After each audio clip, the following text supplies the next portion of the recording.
The music is a little too... We're not changing the music. Oh my god. We're done.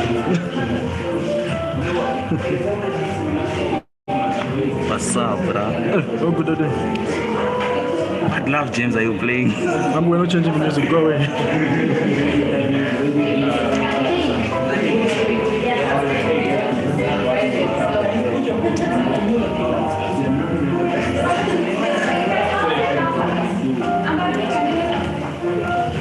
Do you have the other? What? Frida, give me a phone. Frida, give me a phone. Hold on.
Is she presenting? Which presentation is it?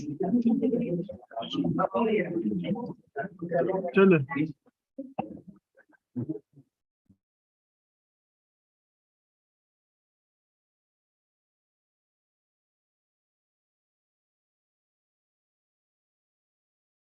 Some familiar faces and some new faces. So I will start off with introducing myself. My name is Frida J. Astino. I am the project coordinator for the children's movement. And so I do believe there are some organizations that are not aware of what the children's movement is. So we are a youth-led organization.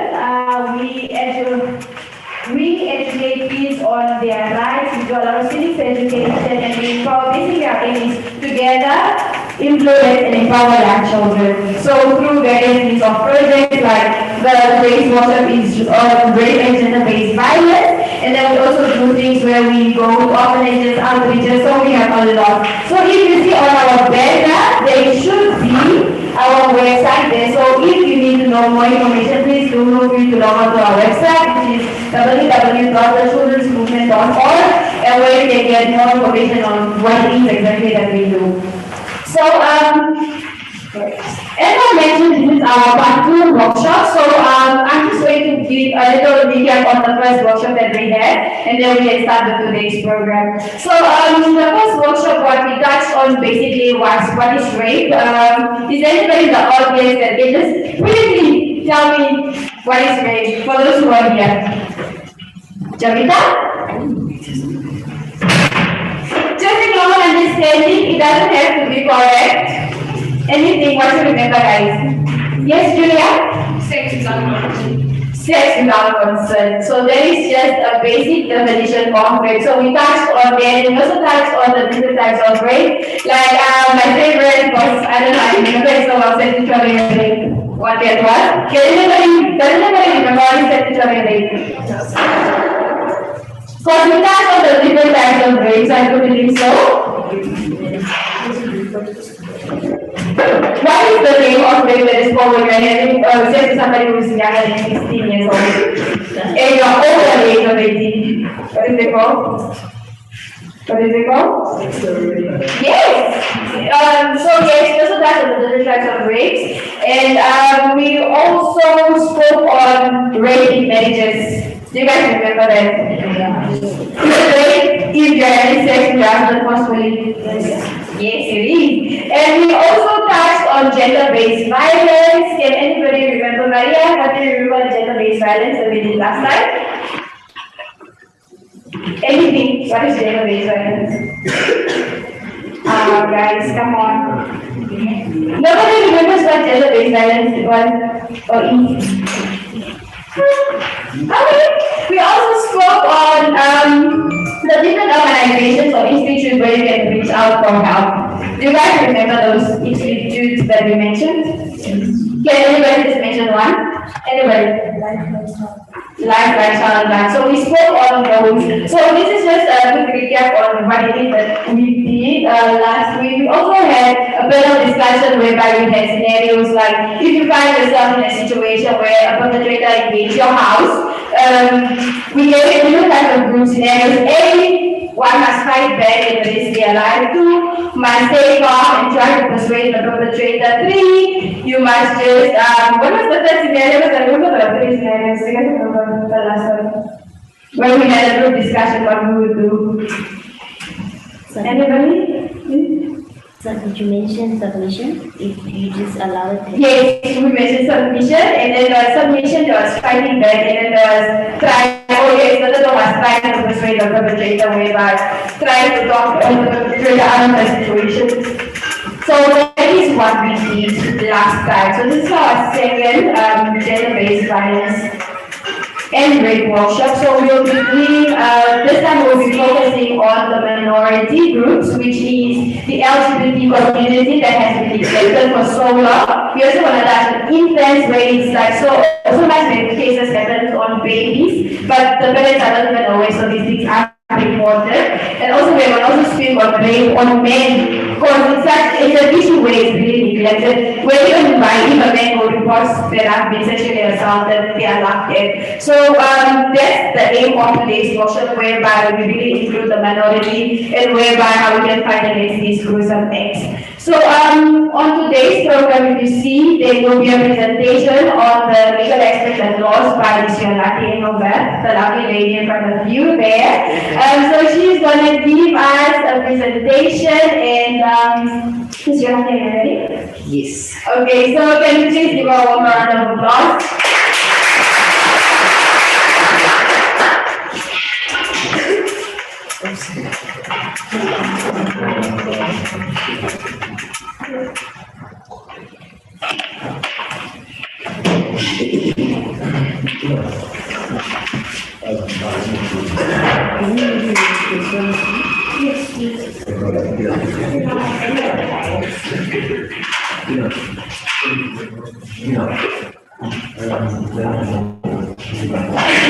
Okay, so good morning. So good to be here. I remember some of the faces from last night. How are you? Are you fine? You guys are so serious. Don't smile this morning, huh? Okay, so I'm from the Legal Assistance Center. Basically, what we do on a daily basis is helping clients. Helping clients with a lot of human rights issues. Now, last time I said something about human rights, isn't it? What is human rights? What is your right as a human being? Anyone? Right to life. So where do you have that right? Where do you have your human rights? Huh? As long as you are alive, but it doesn't start. Very important, eh? We are human rights law for meaning we fight for Namibians' human rights. Now, say for instance, I'm pregnant. Does my child have human rights? The baby that I'm carrying doesn't have human rights. I would say no. I want to see. Why do you say no? I think the characteristics that distinguish whether someone has rights or not depends on their ability to understand the situation they are in, or at least to know that they are alive. A baby often at times doesn't know that it's alive, it's more of a fetus. So up until the baby is fully developed, it comes out of you, then you can say yes, that's why the vision is A long explanation. But I think Thank you. by the virtue of the child who's being cared by the mother has a right, let's support the right to life. So life is over. Yeah, so I think it's regardless of knowing whether it's right or not. So the fetus, the unborn baby, Yes, is rights. through its care. Okay. So where is this fetus right start? What do you think? Well, our laws are saying an unborn baby is not a person. Okay?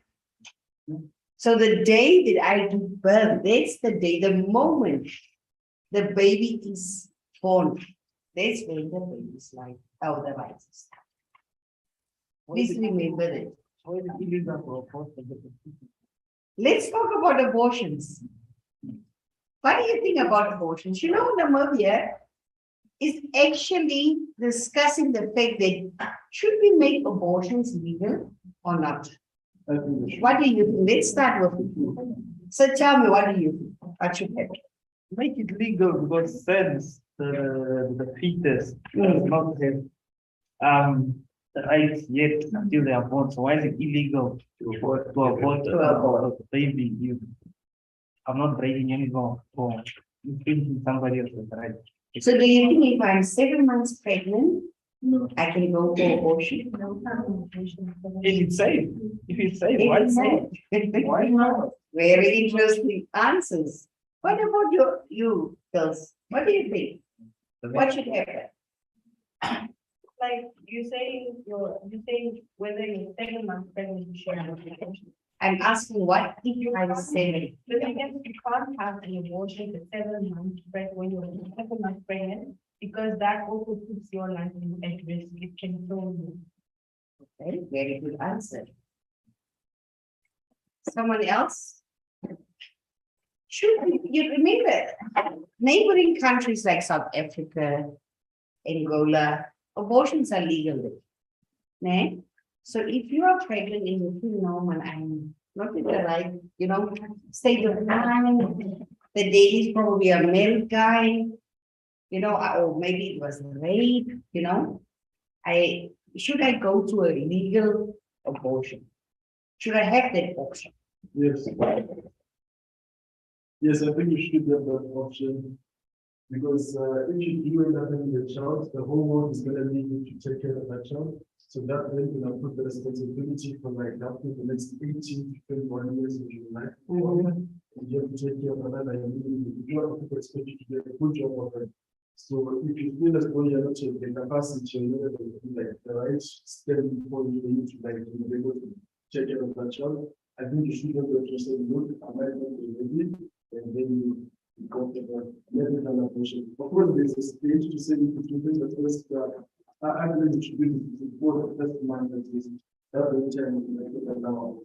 And then after that, the child's first thing, one of the first things that will to the brain. The first month, the brain is injecting, you're not just something like still just because the blood basically. So I think that's what's supposed to happen. But after it starts developing, Now, I want to hear from you. I've got my 3 kids. I don't think I want another one. You guys are the young ones. You guys are the ones who must influence the laws in the movie. I obviously also want to influence laws, but the government wants to hear from you. Okay. I personally think that abortion should not be legalized because in Namibia, abortion is legal already. in the sense that it is rape, incest, and it's a threat to mother and child. If we have to legalize abortion, then that means that we are encouraging unsafe sexual practices. That is one, and then also we as a country have done so well when it comes to the prevention of HIV, the spread of HIV in kids. So if we have to legalize abortion, then that means that falling back again, but then we'll have more people engaging in unsafe sexual practices, and this will just put us back again. That is just my opinion. Very interesting. Abortion is already legal in Namibia. So if we are not legalized to say that, we are basically saying that you can have unprotected sex because you can get rid of what you have done. Yeah, which takes away accountability. No, What do you think? That's a personal view. What do you think, guys? Like he said, abortion, we have legal abortions in Namibia. She mentioned 3, there's actually a 4th one. The first one is when you are raped, you have the option to apply for a legal abortion. When there is incest, what is incest? What is incest? Siblings, family members, blood. Then the third one is also like she said, when your life is the mother to be is in danger.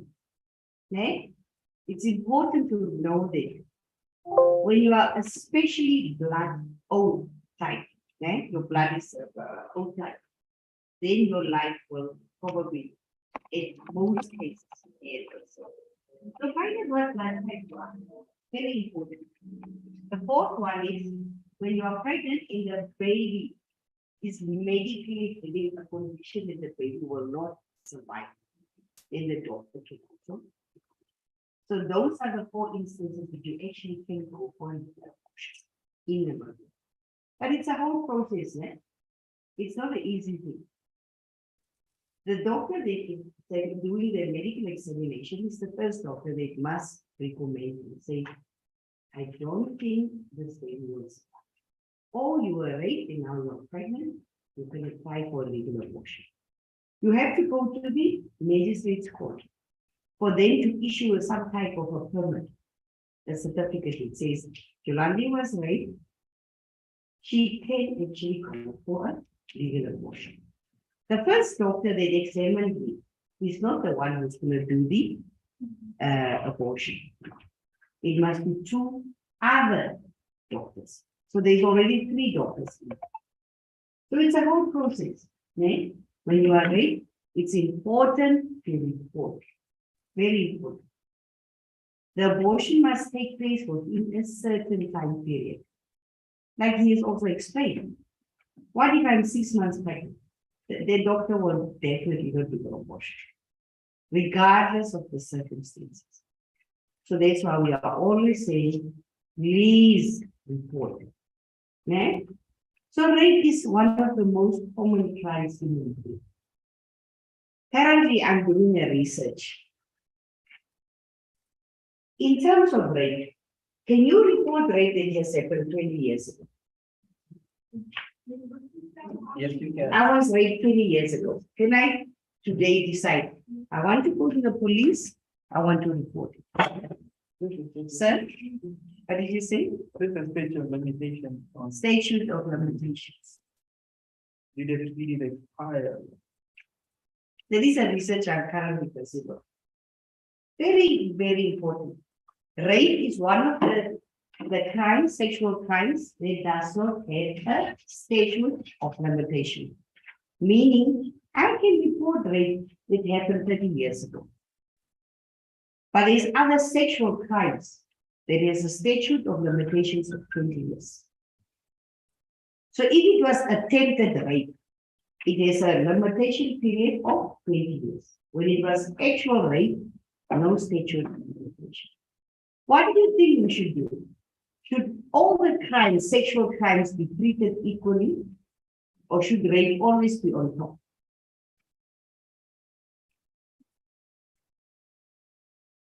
Rape should be on top. Really? Yes. I think Do you think that we should treat rape differently than any other sexual crime? Say for instance, like child pornography. That's a sexual crime. If somebody is asking you to undress, show your body parts, your private parts, that's a sexual crime. But it's not a rape. Okay? So should we put those two things together, not together on equal level? Or must rape be the only one on top and child pornography, for instance, second? So I think in legal terms, there's something called the precedence, right? And then also one leads to the other. That's according to me now. Treating other sexual crimes and create rape is not dealing with the problem adequately. So it's best that you treat all sexual crimes on Exactly. Why not? Why should child pornography be third or second and rape is on top? Sexual crimes is sexual crimes, isn't it? So that is what we are pressing on. I'm actually researching it, and we need to make a recommendation to government to say, listen, let's not do this. Let's not discriminate. We always talk about discrimination, against race, sex, religion, wow. So why should we discriminate against Christ?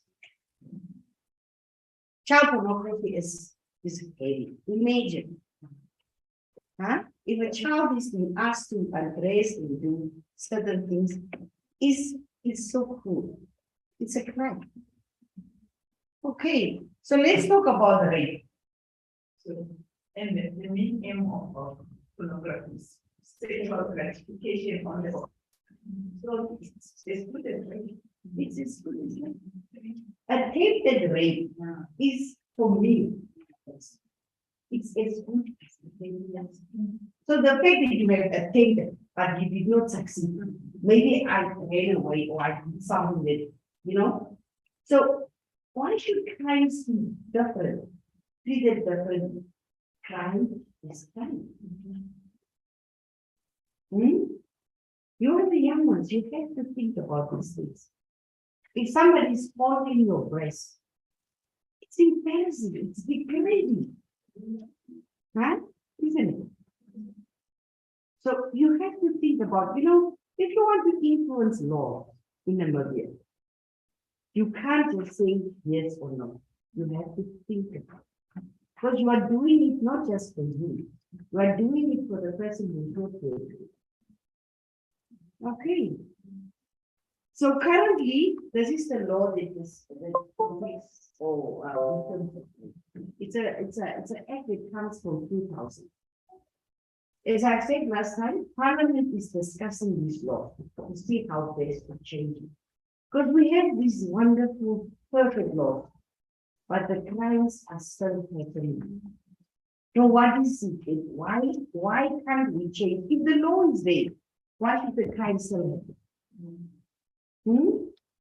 Otherwise, we should not have laws, isn't it? And imagine how chaotic Namibia would be. That is called the rule of law. Rule of law in life is very important. I've said your human rights are normally starting from that. So human rights is not part of, for instance, the rape act. Human rights is something that you inherit the moment you are. You don't go to the supermarket and buy it. It's your right as a human being. Okay. So currently we have the Rape Act.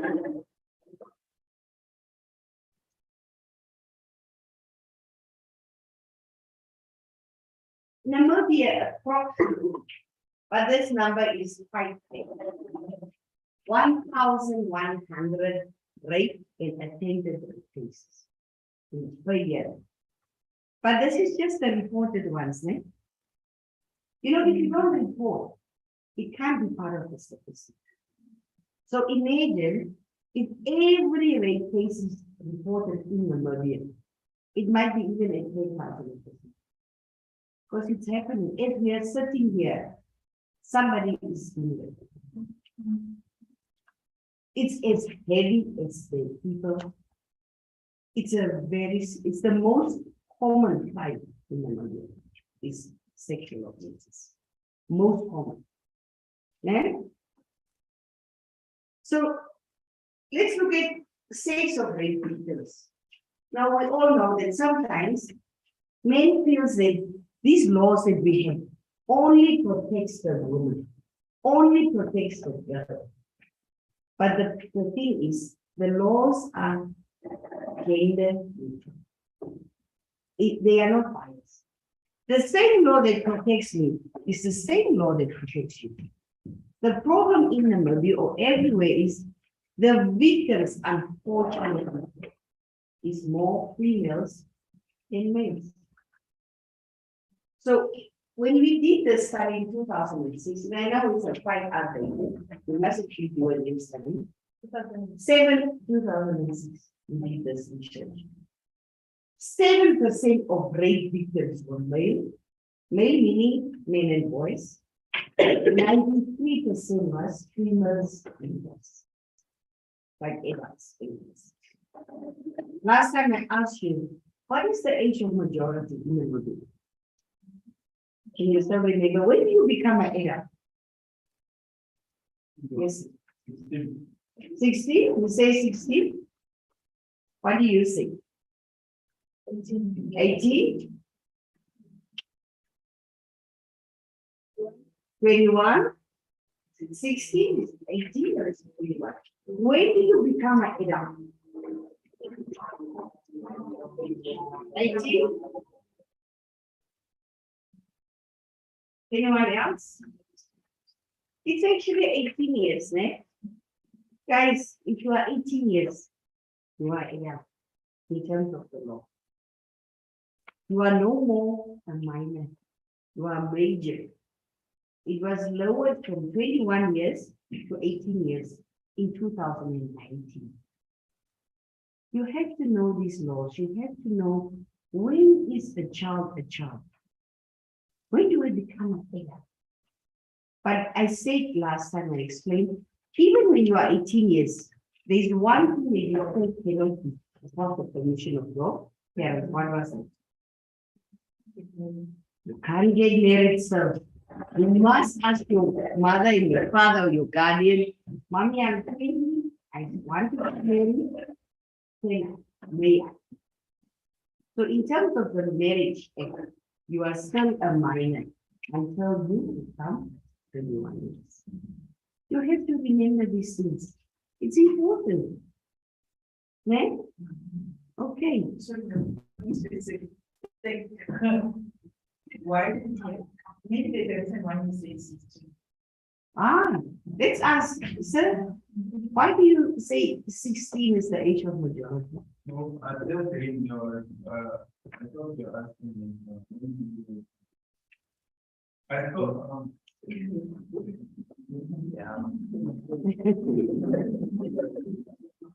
Huh? like in terms and stuff. Because when you are becoming 16 years, you can get what? Your ID. Yeah. But still, you need to wait for 2 years before the law says, okay, now you are okay. But there's different age groups, eh? For different things. You are right, you have an ID. Can you open a bank account at the age of 16? On your own, you don't need your mom. Can you do that? Who says yes? Who says yes? Who says no? It's too early to ask these questions. Yes, you can. When you are turning 16, well, what even asking your mommy or your daddy? Mommy, I want to open that bank when you the car. You can do that. Interesting, eh? Before I finish my presentation, I'll show you what you can do in what age. It's important to know. What can you do when you are 16? What can you do when you are 14? Can you sign as a witness when you are 12 years old? Yes. Really? Yes. I'll show you. For anything, I asked you today, I'm doing a contract and borrowing 500 to you. Right? 500, come sign this award. Do I call this out? Can you come and sign? Yes. No, you need consent. Why not? Yes. I'll show you what you can do in one day, then. But for now, let's talk about the sex of operators. 1% are females with other 99% are males. Interesting, eh? So look, 2016 certainly. Obviously, the numbers have changed. Yeah. So, but it's interesting to know where were we 15 years ago. Females can also be rapists, eh? Can you rape a boy? I think we are not. Huh? We are, you know, I'm not the one who send them. I think We are way more than 10%, 20. probably even 30. Females can rape. Yeah. Huh? Do you think you can rape a boy? Huh? No? None of us. Think about it. This is the statistics. You know, we always think that only strangers can rape, but it's really not. They are actually the less, the percentage is so less. In our study, we found that strangers, the rapes are only 12%. 21% is where the relationship, when we were doing the research, we couldn't find out. Maybe the person was pushed around. Person was maybe disabled, you know? So 21% unknown. Then we have 42% are normally acquaintances. What is an acquaintance? Who's the acquaintance? Somebody you know, somebody you trust. Huh? Like who? Who do you trust who are not related to you? Friends, colleagues. Friends, colleagues, your doctor, your neighbor, your pastor, your teachers. Huh? Your teachers, your lecturers, they are acquaintances. Yeah. They are the persons that are mostly trusted. You understand? So acquaintances, 42%. The biggest percentage of it. Yeah? So be careful. You can't trust anyone. You are going to the doctor, and the doctor rapes you. You are going to church, the pastor is trying to rape you. These are acquaintances. I call my best friend and say, please pick up my boy at school. He doesn't take my boy to a home. He's doing something different. Yeah? Relatives, 25%. That's where the incest issue comes in. Your relative, your boyfriend, your girlfriend, your father, your stepmother, 25%. In Namibia, we don't unfortunately have laws that protect step-families. I don't know why, because 99% of Namibia is some kind of a step-family relationship. Your mother's current boyfriend, huh? Your ex. There's always a step-family issue coming in. But we don't have specific laws that deals with step-family issue. So what is the definition of rape? Is the rape actually just the penetration? No. The law actually has a whole list of criminal acts. Yeah? This is the definition. It's the intentional commission. You have intent. You have planned it. Right? You cannot just come in and start raping somebody. You have already sat outside. You are thinking about it. You are planning. Today I'm going to rape someone. I want to get drunk. gonna go to the shopping, gonna go to the bar, there must be a lady who's going to the rain and on there. You have intake, you have the intake. Also, it's a sexual act, not just a sexual penetration. Yeah? And it must be under coercive circumstances. That's the definition. So let's look at what is coercion. Yeah? You know, when before 2000, the previous law only said it must be the actual penetration. But after 2000, government realized no, but it can't just be this actual act. It must be coerced. Somebody is making this that you can't make any decision from it. Yeah? The new law uses the term coercion. When you are forced or you are threatened, okay, it's coercion. Okay?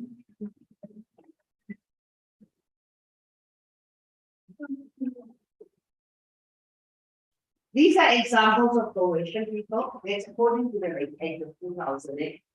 Force. If you are forcing someone, we're talking about marital rape previously. Eh? If my husband is forcing me or my wife is forcing me, we have sexual intercourse every day. Regardless of the fact that we are married. If I don't want to have sex, I don't want to have sex. But the person is forcing me. Every night. I know about divorces that was reported in our office because the partner is too demanding. You know, I had a case where a woman was saying, I don't want to report my husband for it. We have been married for 30 years, but I can't stand his demands anymore. So let me rather get a divorce because you know, in life, men are very active, even until the age of, we as women, I think we are, by the age of 60, we really don't have their demands. But for men, it works differently. Their nature is different from ours. She actually got a divorce. We say that, because I don't want to report my husband for it. Let me rather do the divorce. And he got married to a younger girl. Because his demands is obviously more than the wife. Friends, whether you are in, so sometimes you are detained in a place. We had a rape case that was reported of two very young girls in the village. They went to charge the cell phone at the nearby. When they were there, a drunk guy took one of them. He locked her up behind the chimney for the whole weekend. So he will go and drink, come back and rape her, go back and drink, rape her for the whole weekend. So you are being detained, you are locked up somewhere where you can't go and access to freedom. Okay? Feeling helpless? Do you think that if three men are coming to me, I will be helpless? I can't fight them, yeah? The same of three girls, yeah, overpowering one guy. It can happen. You are helpless, you can't do anything.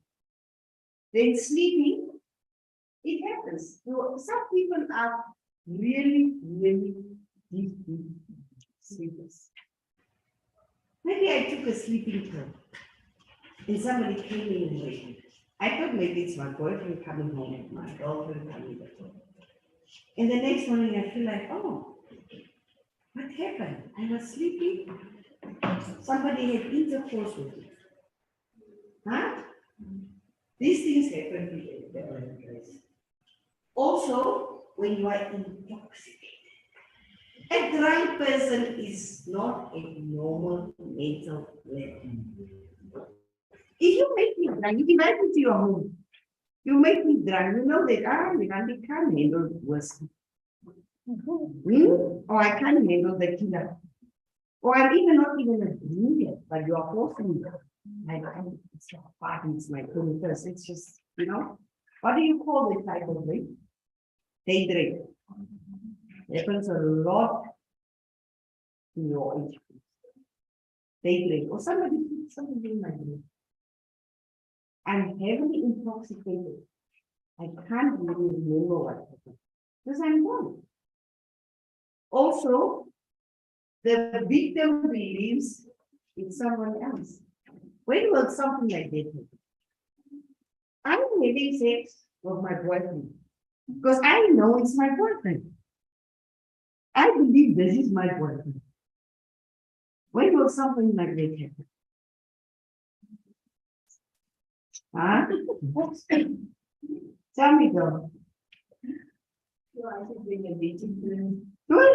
Identical twins. It's possible, it happened. So today you are like, I don't like that. You go, man. You will not even realize it. Identical twins. Even with girls. Huh? If I am having an identical sister, the guy doesn't know what this is actually not Yolandi. This is Sarah. Identical, like you look and act and everything is identical. So you believe that it's your boyfriend or your girlfriend, but in the meantime, it's actually the twin. Do you think something like that is possible? Yeah, it's possible. Next. Also, if you are intimidated, stepfathers can be very intimidating. Stepmothers can be intimidating. Your ex can be very much intimidating. If you want the money for the child support money, you first need to sleep with me before I can give you the 500. You need the 500. It's for my child, so let me just sleep with you. That's intimidation, eh? Also, the victim is physically disabled or mentally incapacitated. Person with a disability challenge. Imagine if I'm blind. I can't even see who's raping me. How do you describe who's raping? You didn't see the person. You can't even tell the police officer working with him. He was a white guy, he was a black guy, he was colored, or he was white. Imagine how difficult it is. For somebody that cannot talk. You rape my child. She can't speak. How is she gonna explain to mommy who raped?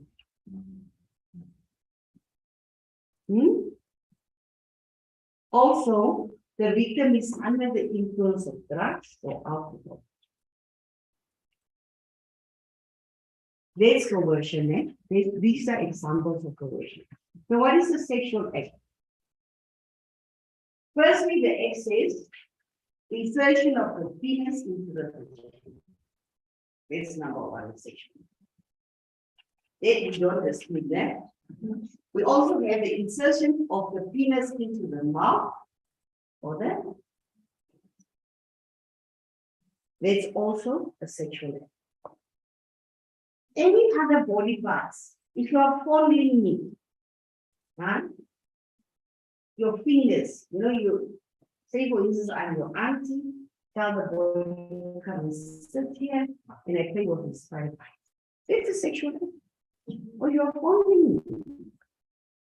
Also, any other body part of an animal. You can't have sex with an animal.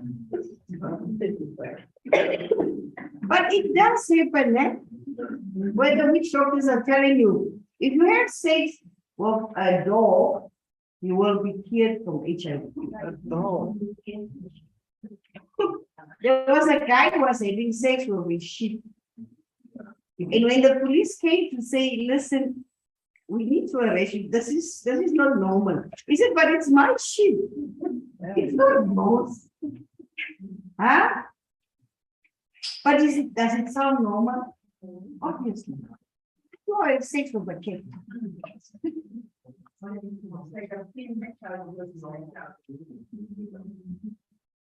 So the law makes provision for all the any object into the vagina of the anus, right? Like you take a bottle or you take a cucumber.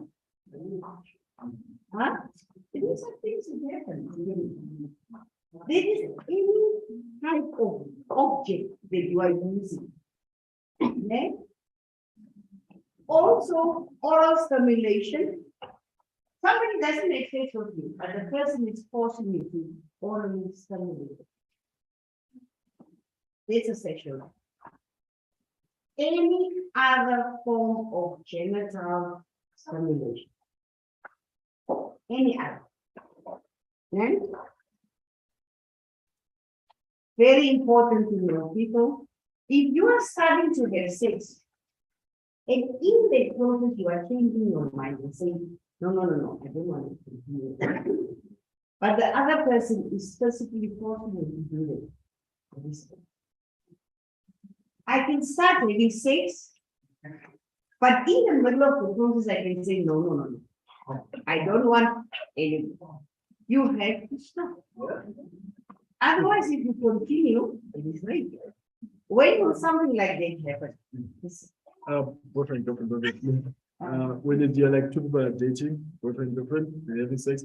But my question is more on how would you be able to, let's say, justify that you wanted to stop in the midst of, let's say, sex to the court? Because it's one thing to get me arrested and say that he raped me because I had agreed we were going to have sex. Because and then in the midst of this, how are you going to convince the court that Only the court will answer it. What's your Not the lawyer, not the prosecutor, not the police. It happened a lot, you know when you call me for instance, my name is Gulani. In the middle of the process, you're calling me. And I know I like my family. When I really want to, I always say, don't call names, just say baby. Don't call me, call me baby. But baby is like, wow. Anyway, it happened. There were cases reported in the embassy for it. Where the government, but yes, really, he's calling me. Anna. Seriously, man. Huh? Guys, stop calling names. Huh? If someone really makes you the one, maybe they invited me. I'm a mixture, my mom is away for the weekend, no plans, it's party time. So I invited you. But I know that me and my brother already played.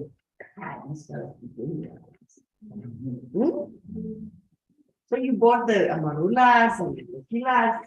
You have already complained. You played. They drank. There was a party that the police were telling us. They apparently it was like this the face here. They came when you switch it on. The guys actually put drugs on top of it. So when the face was standing there, it was spraying. You are inhaling. Now, this is a hot country, so warm. And the drugs, I don't know drugs. It will make you intoxicated, isn't it? There's one thing that the police will say, the parties of the young people will amaze what type of issues. Be careful. Statutory rape. Very interesting. What is statutory rape? Can somebody tell me? Huh? Statutory rape means it's automatic. The young gentleman raising up, yes, was saying 16. In terms of the law, when you are below 16 years, and the person you are having the sexual intercourse with is 3 years older than you, then it's statutory, automatic. Even if you are claiming that, she's 15, but she's my girlfriend. But you are 18 years. The law says It's territorial. Because your level of mental capacity is way in advance than mine is that 15-year-old. Any age below 16, so 13, 14 and down, you have a sexual relationship with somebody who's 3 years older than you, it's automatically. Whether you are in a romantic relationship or not, your parents can still open kids. Because the person is 3 years older than you. That is what savage generally is. Below 16, eh? So that means at the age of 16, you can have consensual sex legally. Consensual. But remember, even if you are 40 years old, you can still do it. Yeah? It's just that the law makes differentiation between the age groups. So, please, let's sex with talk as a business. So it means if you are 26-year-old, and we have this a lot, the boy is maybe 20 years, the girl is 15. But they love each other, they really do. But it's still rape, né? But if there's two same age children, my boy is 14, my neighbor's child is 13, the lesbian is after years. That is not right, né? Because they are the same age. So my neighbor cannot come to me and say, but it was your boy who was raping my girl. But they are the same age. So the law recognizes the mental stage. But what about people with disability? We have an incident which was reported by the mental hospital, where two mental patients was having sex. So they called them, they are like, no, we caught him there, they're having sex. The male and the female patients, they are both mentally challenged. The first question is now, who was raping you? Is it the woman that was raping the man or the man raping the? Who is raping? You are at the same mental stage. So you can't just open cases like this. Because they're at the mental ward, the mental hospital. Now, marital rape obviously can happen. I've explained that. Rape is really, really. When can a woman rape a man? Give me an example.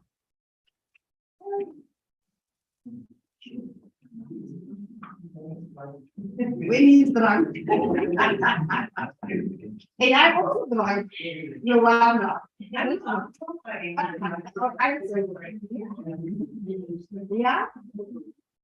It can be an enemy. An enemy like the young boy, obviously, it can happen. What else? When can I rape it? I want to have sex with them. Remember coercion? Forcing him.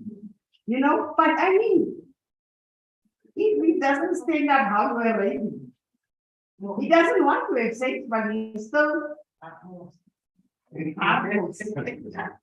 Isn't it? No, why is it getting hard? No, because I'm undressing myself. Huh? When you said they no action, and then you proceed by doing answer was no. Yeah. At the end of the because the man's nature is different. They can't control nature sometimes. Yeah? I'm undressing me because I know that I come out of the shower. but he doesn't want to have sex with me. Huh? Another case that we were handling is there was a guy who was selling meat. The lady paid to take me on account, and she was supposed to pay end of the month. She didn't want to pay. She said, I want to. It was it was a special arrangement. And I said, no, man, just give me my money. But men are men. The arrangement happened. And he said, but I'm a married guy, I love my wife. Why is she forcing me to do this? That's coercion, eh? Girls, we can't do that, eh? Gang rape, what is gang rape? Why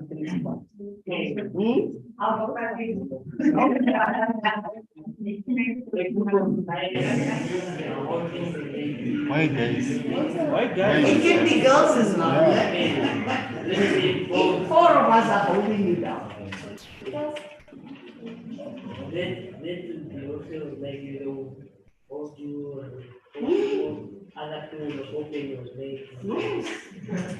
Imagine rape is so bad, even if it happens to one person raping you.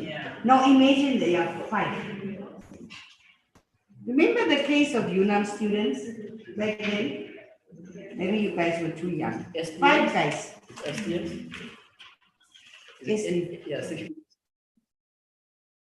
Sexually Transmitted marks. marks. Oh, no, I'm talking about the actual case that happened. It was five students and then the one girl. They took it from the club to the parking lot. Four of them succeeded to rape her. The last one was about to. Then the club people came out. So the noise and everything, so they ran away. But when you do gang rape, it doesn't matter if you've actually done the deed. The last one also faced 5 charges of rape. When it's gang rape, you don't just face 1 charge. If we were 4, you will have 4 charges each. If you are convicted, if you are found guilty in court, you have now 5 years, 5 years, 5 years, 5 years, but it will be multiplied by the amount of guys or girls. So each one will get 20 years. Because it was 5 for me, 5 for him. But then the court multiplies the amount of the total amount of persons involved. So that's how gang rape is. So the students were all 5 of them, and the last one was claiming, but I really didn't rape her. I was just standing by, I was waiting for my turn. But still. So they each got 25 years. 25 years, guys, that's gang rape, eh? So even if I'm the house owner, my boys are partying outside, there's girls, there's a party. I know as the home owner, something is happening outside, and I don't do anything. I can also face charges. It's like you are bumping or you are having an accident and you don't stop. You must stop, you must report. Yeah. That's your public duty. No? Yes, yes. Why did you get the right to stand up? What do you do then? You do now, maybe not find a case. No, you must find a case. Because somebody is threatening you. Somebody is forcing. Coercion, I explain, is threats or it's what? Threats or? Yes, the person is overpowering you. You don't have a choice. Your life is in danger. So out of fear, fear and threats means you just like, okay, it's fine. I'm not going to scream. I'm not going to, let him just finish. That is right. You must be there.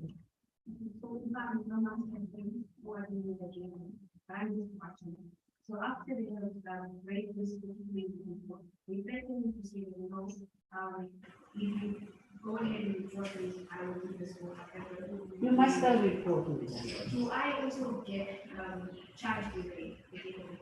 Because you knew about the wrong deed, the wrong act. I'm more scared of my life. But you must still report even the next day. We were talking about when can you report rape in Namibia? You can report rape that happened even 10 years ago. So there is no limitation, there is no time limits to reporting. So at that point in time, you are scared, but you know it happened. You will most probably be the same police. Yeah, but it's wrong to see something is happening in your life. It's not nice. If I'm a teacher, I know that this child come and complain to me today. My uncle is doing funny things to me. I have a duty to report. The new children's law says mandatory reporting for certain professions. Lawyers, doctors, social workers, pastors, traditional leaders, teachers, principals, counselors, psychologists, there's a full list. You must report. If I don't report it, I can face criminal charges. No one is the fine. 20,000 American for 5 years each. Oh, There's a confidentiality clause somewhere. no. The act makes provision that you will not face any defamation charges.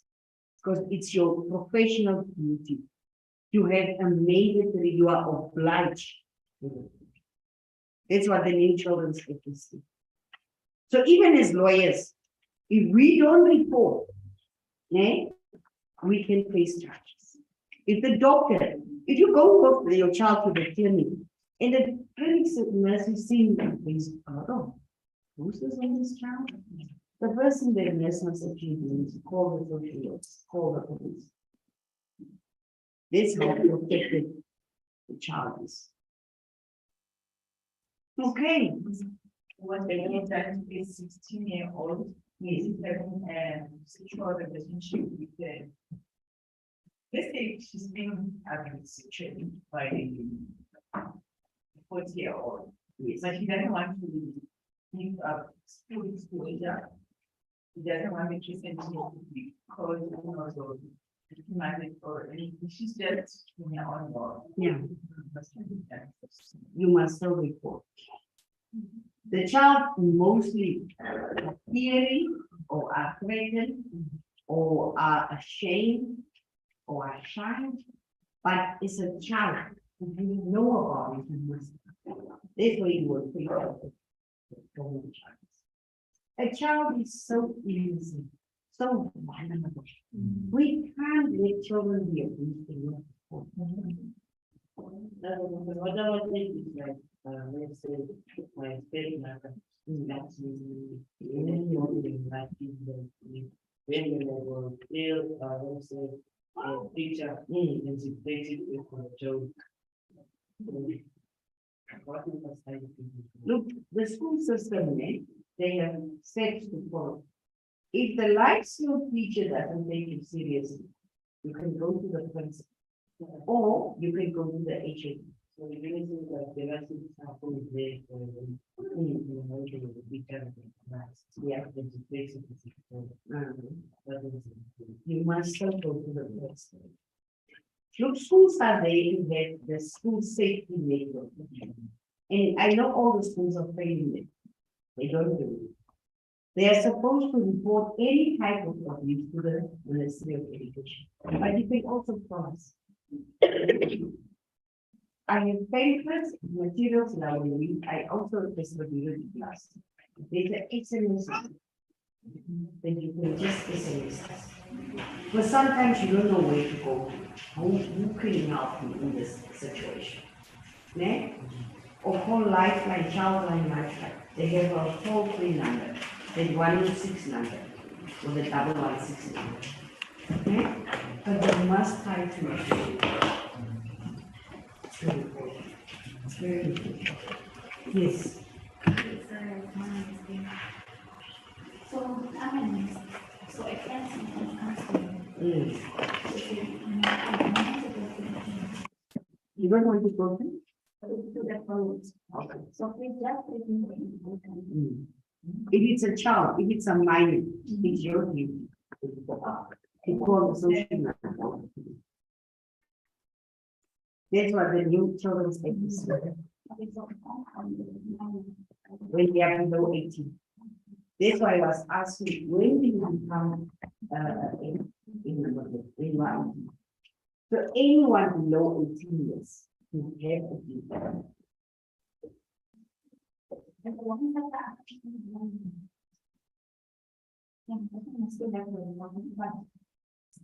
We have cases where that help is or any. But we are just that You read most of the details of the parents where the child is saying, even if they are on, they are they go back. We still need to influence the social work. Look, social workers of the University of Jena work the local type of incidents. So, yeah, that's what we always say. Yes. So that way I have. You have done work very deeply of professional view. It's for them to think better.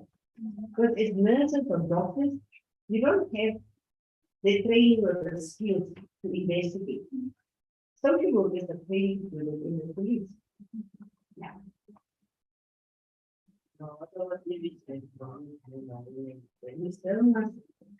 I know that we are sitting with a lot of cases where police officers are involved. But they protect each other, right? That's why you must step up and do something else. Call in somebody more superior. Like if you report to us, we can report. We are not government. We have 3 divisions in the legal assistance. We are human rights scholars. So my division deals with family laws, like the one that I'm explaining to you. We deal with rape cases, domestic violence, child maintenance. My parents don't want to pay maintenance, very big problem in Namibia. Then we have like corporal punishment cases and all those things. The other divisions is called the social justice division. They deal with police brutality, medical negligence cases. Okay.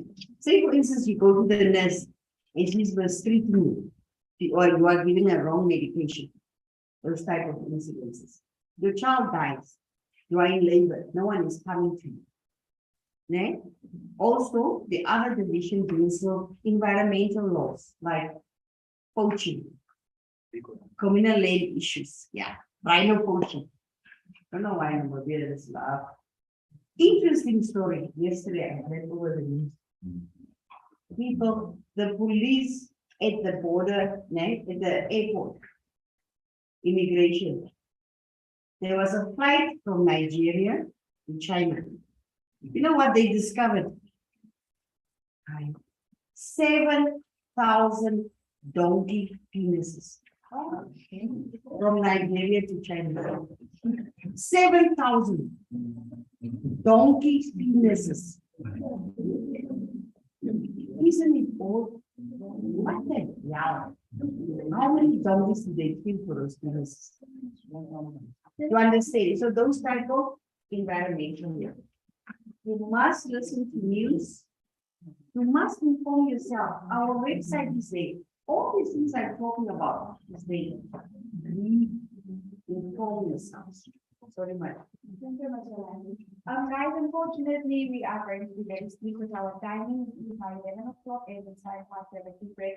But please, just two announcements. Number one, let us not move around in the property because the property is also shared with other people. So let's maintain this area. And then also second thing, the bathrooms are on your left to go on to meet the bathrooms. We are going to go on a tea break where they're going to give you guys some refreshments.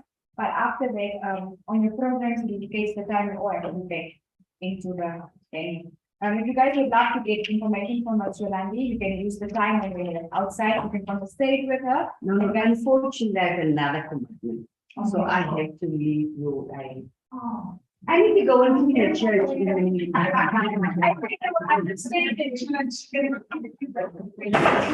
I want a beautiful historical building. Go find it. No, oh, they know they will represent me after.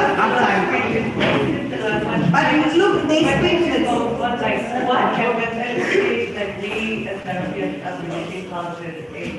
They should have wait that happened, so this should have wait that happened, it's like 21 years, and I'm just another 15 years.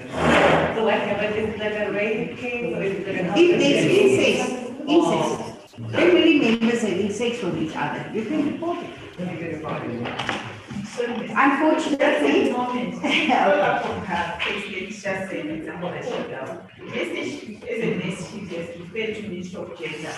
And Ministry of Gender doesn't do any, honestly, that. What's common say? We follow up on things that are not being done properly. I'll leave some pamphlets, guys, ne? And then there's the SMS line where you can make contact with us. I think it's safe of my parents. Of my sister.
He wants to become my LRC member, but I'm like, I am like,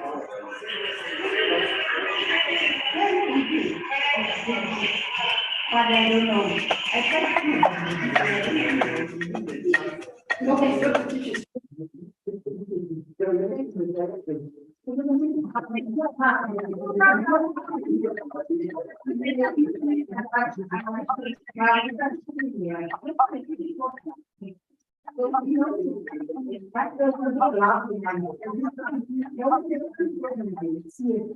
But the connection is there, obviously, but. And I'm like, I'm not taking my child to private school, I'm hosting.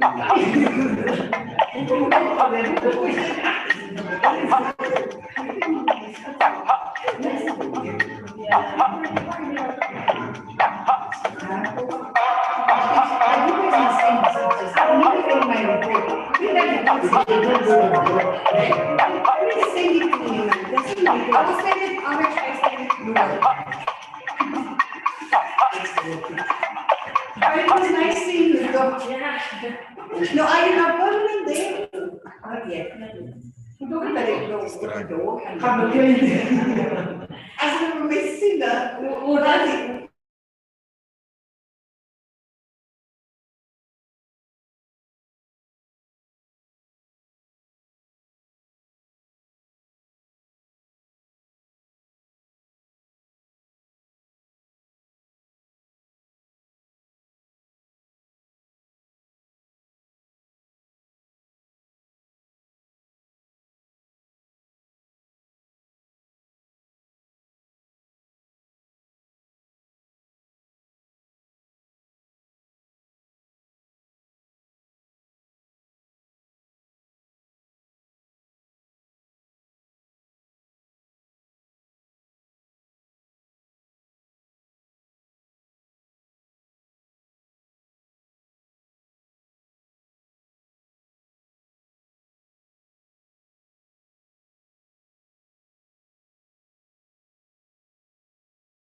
Leaders so that we can start. The program is quite long for today, so that's why I would love to stick to our time. I know some of us have other commitments to attend to, so if we can please just respect that. So I'm Shannon Theaters. I also work for the children's movement. We're helping out here and there today, but please guys do not hesitate to go to our website. It's the children's movement. Or if you go to Google, just search the children's movement, our website will come up. Go through it because we not only do workshops like this, we do many more activities, and you might want to take part in some of the stuff there. But like I said, our website is there. We have an active Instagram and Facebook. Go ahead, we'll see what we're doing. I will then give over to our lovely wonderful master of ceremony to continue with the program.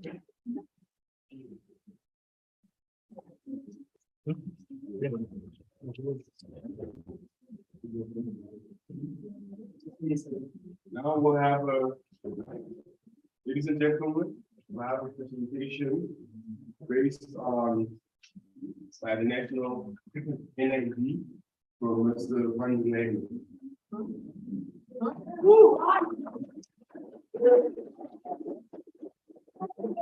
want to put the fact that NIT, the relationship is very close. We love NIT, NIT love us, mate. Let's not put the warm up in the close, mate. Can we give NIT a round of applause? You guys can talk to better. That's another warm up.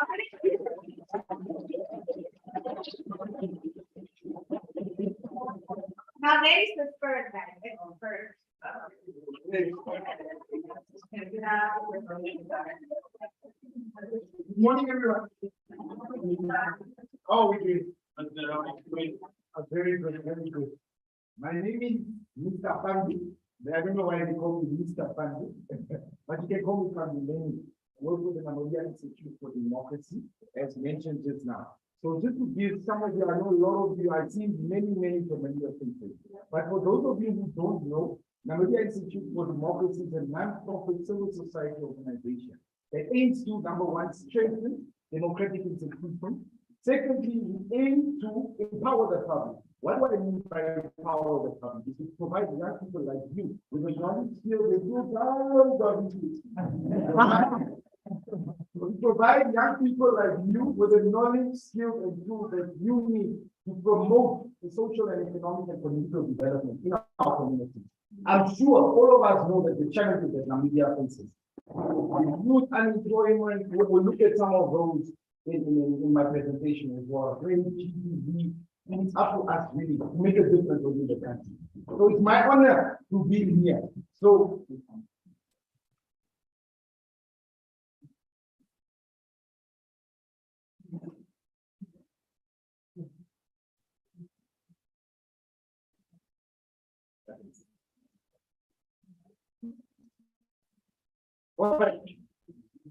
as a warm-up, I want us to do an activity, right? The icebreaker, just to break the tension, to loosen up. I want us to have fun. I want us to engage things. I don't have much time, but I want us to be as interactive as possible. I know some people like the Matthews in here might know this activity, but for those that don't, each of you is going to get a piece of paper.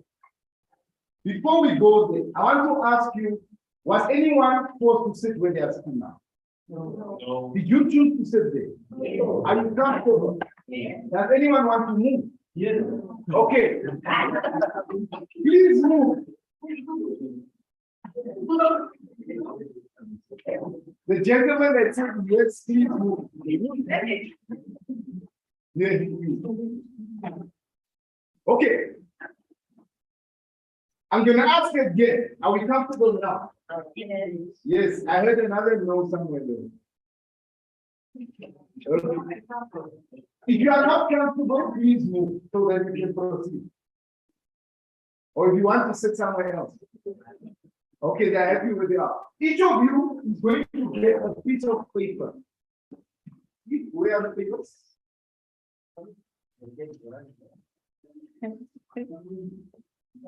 Please take one paper and pass it on.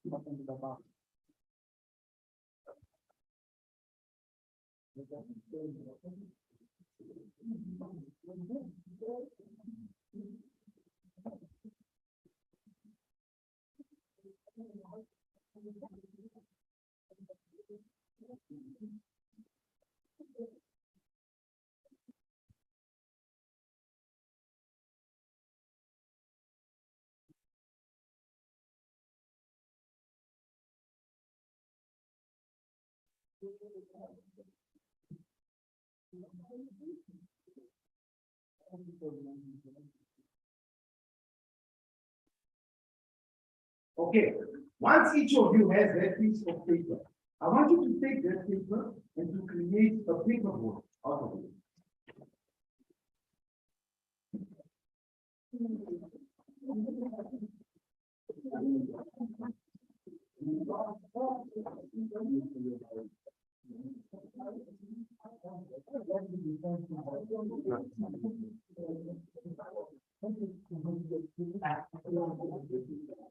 Okay, the goal of this activity is to throw this paper ball that you are holding in your hand into this bin from where you are sitting. What was the first question I asked before we started it? Are you comfortable? Are you comfortable where you are? And then you choose where you are sitting.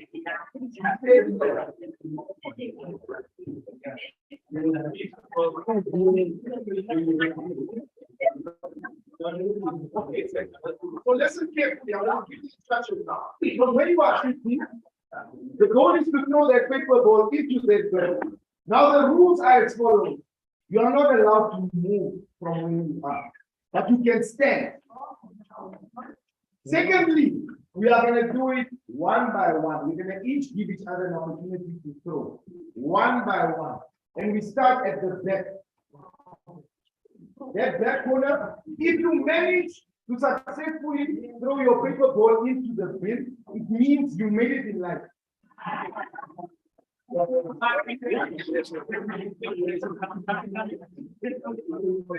Whatever ambition you have to transform education to a GBV or even personal goals like become a lawyer, a doctor, engineer, whatever it is, if you manage to throw it in, it means you made it.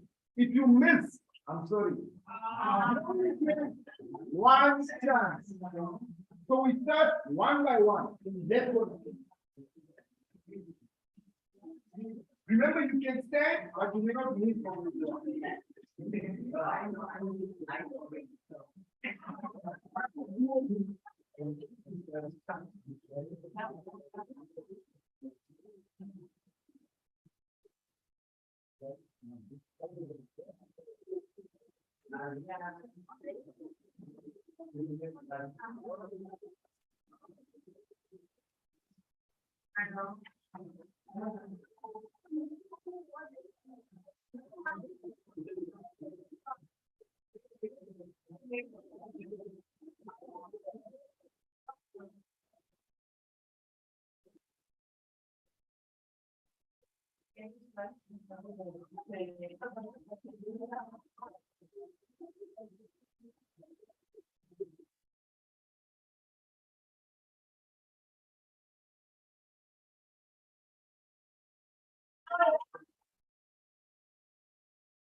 Okay.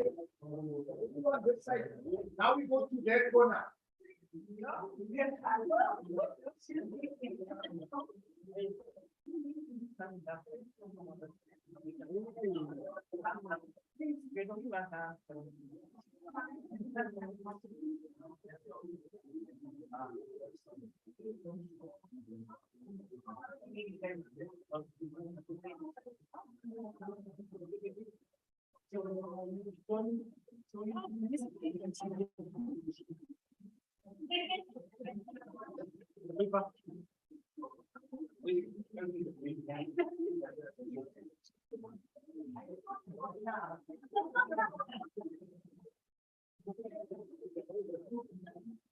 Come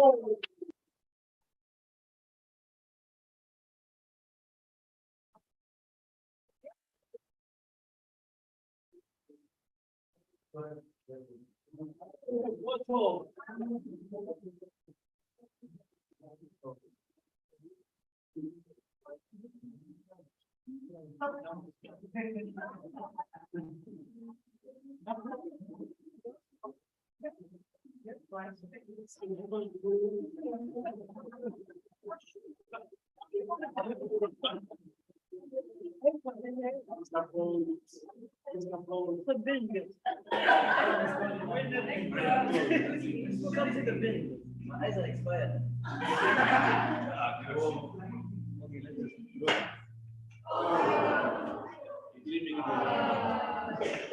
Okay, did everyone get an opportunity to throw? Yes. All those that managed to successfully throw? Yes. I didn't throw. Did I get up to throw? Miss.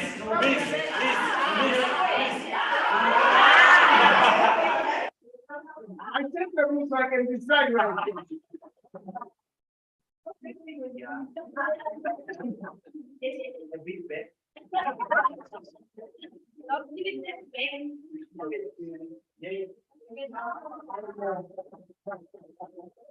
He set me up anyway.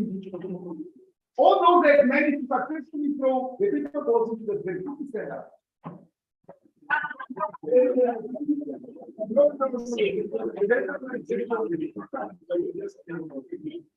Ladies and gentlemen, please tell me what people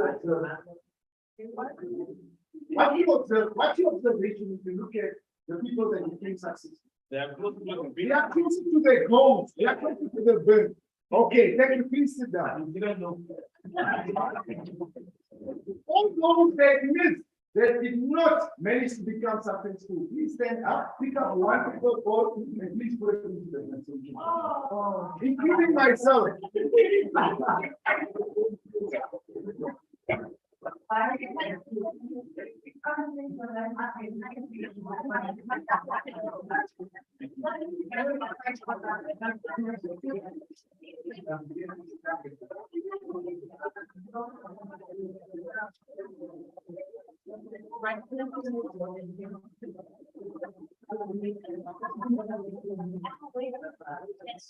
Okay.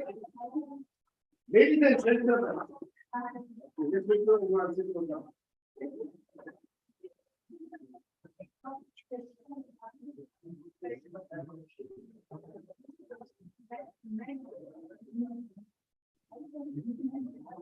Ladies and gentlemen, what did we experience during this activity? What were your experiences? Yes. I experienced the wind, the external volume side, it was not covered. So people didn't actually call it an electric paper, it's a way. So it's almost like a line lesson, like if you parents the rich, then you get things with that part, then you go off. And if you're going to point to work, then go because the money community. Brilliant, very smart. So what was basically said now is that this game was unfair because some people were closer to the goal than others. I heard a comment from this side, I think it came from you, saying some people can't even see the goal. You can't even see the goal. Whereas some people are born in privilege. All they have to do is just this, and then they become successful. So the point of this exercise was to highlight the fact that some people are born into privilege. When I say privilege, what do I mean? You say some people are lucky. Lucky in what sense? They're just in the correct position. They were born into the correct, in the correct position, or in the right families, let's say so. So some people are wealthy, for instance. It was made the comment at the back as well. I like to use the example, yes. You had your hand up, sir. Okay, so some people are born into wealth, and that's a form of privilege. And in that sense, I like to use the example of two school kids, right? Let's take the one that comes from a wealthy family. Gets dropped off in a Mercedes Benz. 8 months, when you come to school, there are food, maybe even with pocket money. Lunchtime, they can buy whatever they want. They can decide not to listen in class. When they go home, they have Wi-Fi at home, right? So they YouTube the best Harvard, the Harvard lectures, right? In any class or university or whatever, they can Google and they get the best lectures online, right? So there's so much support. There's resources, so many resources. Their parents can afford tutors, for instance, if they don't cope in school. So there's so many resources and there's so much support. So they are basically sitting next to the door. All they have to do is to pass. If they want to start further their studies, there's resources to send them abroad, the UK to the best university, America, so on and so forth. So some people are born into privilege and it's much easier for them. Let's look at the kids that come from a disadvantaged family. Number one, maybe there's no food at home. So you have to go to school without maybe having eaten. Now, even going to school, you are walking to school.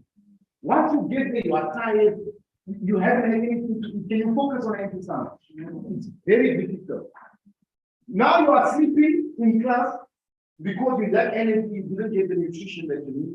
You go home, you want to catch up. How? You don't have YouTube. Maybe at night you want to study, there's no electricity. Yes, maybe you can light a candle, but it's difficult. So there's so many obstacles in front of that learner's path. So it's maybe imagine someone sitting over there, where they say that we can't even see the goal. Someone like that is living in survival mode. It's hard to think about or plan or contemplate things of the universe and plan, envision a bright future when you're in survival mode. All you can think about is the next meal. So it's so many obstacles. Look at how many people you had to even throw over to reach the target, and you couldn't even see the target. So some people are born into privilege and it's much easier for them. But does it mean if you're born into privilege, you'll automatically succeed? No. No. Does it mean if you're born in a disadvantaged family, that automatically you'll fail? No. We saw someone was sitting here. She managed to throw in a ball into the ball. A ball into the thing, right? Okay. Now, privilege comes in other forms. What other forms of privilege do we have? It's not only wealth. There are other forms of privilege. Racial. Pardon? Racial privilege. There could be racial privilege, yes. Connection with people who make decisions. Okay, the connection with people, okay. Connection with decision makers. Yes. Your proximity to those in power. It's a privilege. What else? There's tribal privilege as well. I'm Oshiwambo man, but I hear from other tribal groups in Namibia that it's much easier for us. And if people are making those types of comments, those with privilege must keep quiet and listen, because you don't understand the experience of the next person. So that's another form of privilege. Being Oshiwambo in Namibia, yes. Yeah, I don't think that I would like to say intellectual privilege. Intellectual privilege, which comes from education. I want you to realize there's different forms of privilege. Even the fact that you have sight, that you can look at me now, it's privilege. If you are competing with someone in the job market who can't see, who's more likely to get the job? You. So the fact that you are fully able, it means you are privileged. And it's important for us to use our privilege to advocate for those at the back that cannot see the goal. Education, you said intellectual privilege. This information you are getting, children's movement, I love what they are doing. They are always giving identity, empowering young people, sharing information. Information can literally determine whether you end up wealthy or not. Just access to information. And it's important that we use this information to advocate for others. Yes. Yeah, but I just want to clarify the point of when you say that sometimes being born in a poor or background does not limit you reaching your goals. But I would like to say it is a very big disadvantage, because it also tumbles with your confidence. You know, I had the privilege of coaching kids from private schools, right?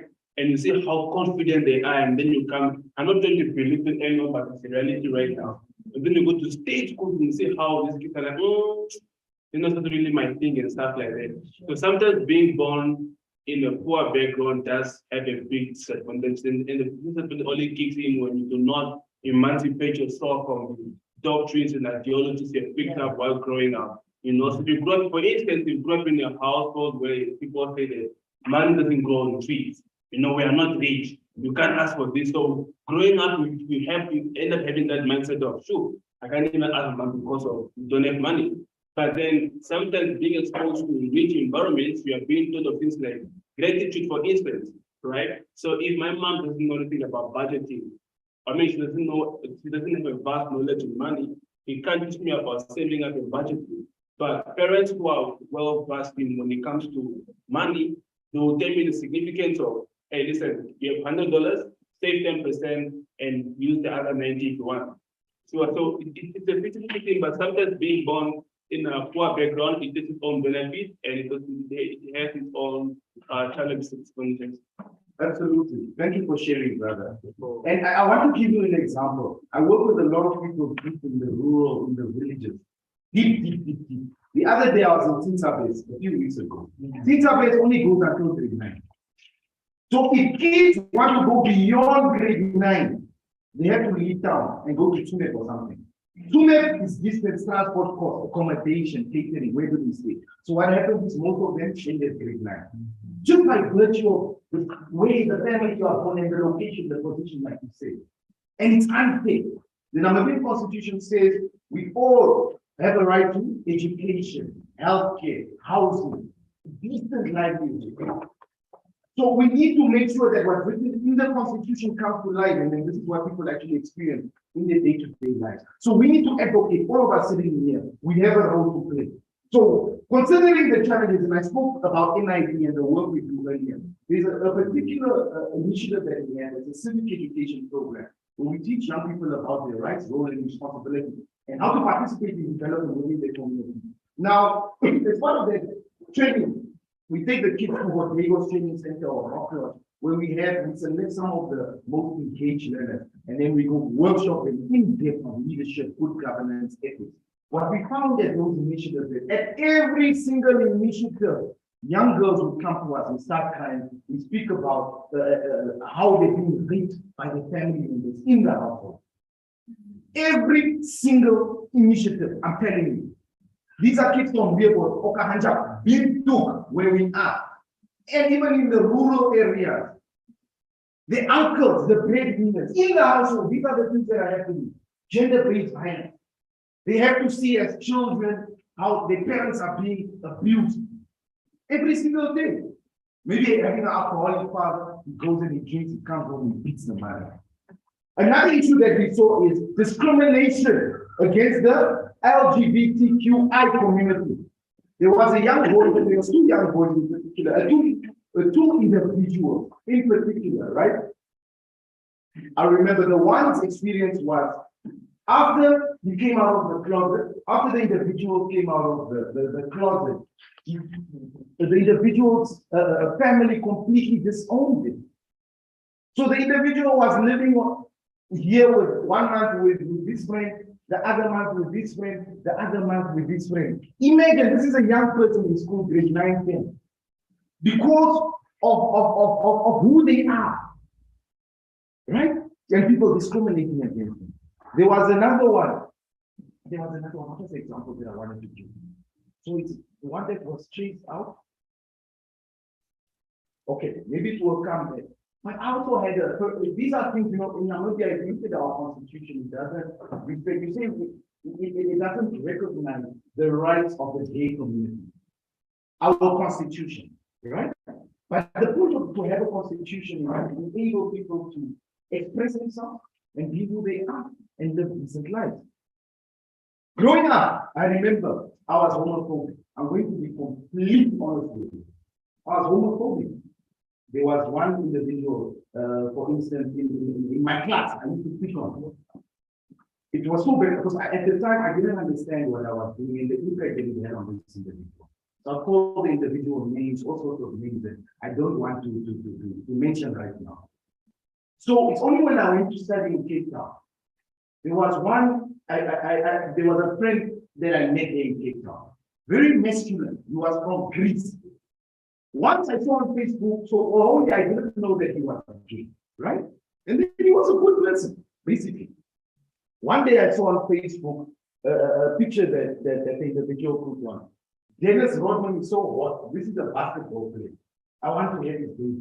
Then I said, oh. Then I realized, oh, my first reaction, that was my first reaction, like, what is going on? But then my second thought came like, yo, what changed? Nothing about that individual changed. Why? That person treated me with respect for all this time. Respect, didn't discriminate against me because I'm black. Treated me as a human being, valued me. So why must I change because of who they are? My attitude towards them. Just because I saw now it's gay, now I must start being me or disconnect. Why? It's a human being. So that when I live in South Africa, and South African laws are different. Yeah, so it recognizes gay rights. I mean, so only staying in South Africa will change. So much so that in my meditations, you know, as I'm trying to correct my character, we all have flaws as human. I realized that you're that individual in high school that you did so much damage to. You need to apologize to that person. I actually broke down inside because I realized the pain, right, that I caused on another human being. So I realized even what I was trying to say, the other example of the boot camp, and I did civic education. Yeah. What's the example? Man, anyways, yes. So I had to apologize to that individual, right? I had to apologize to that individual. That individual was so broken. The first time, the high school individual.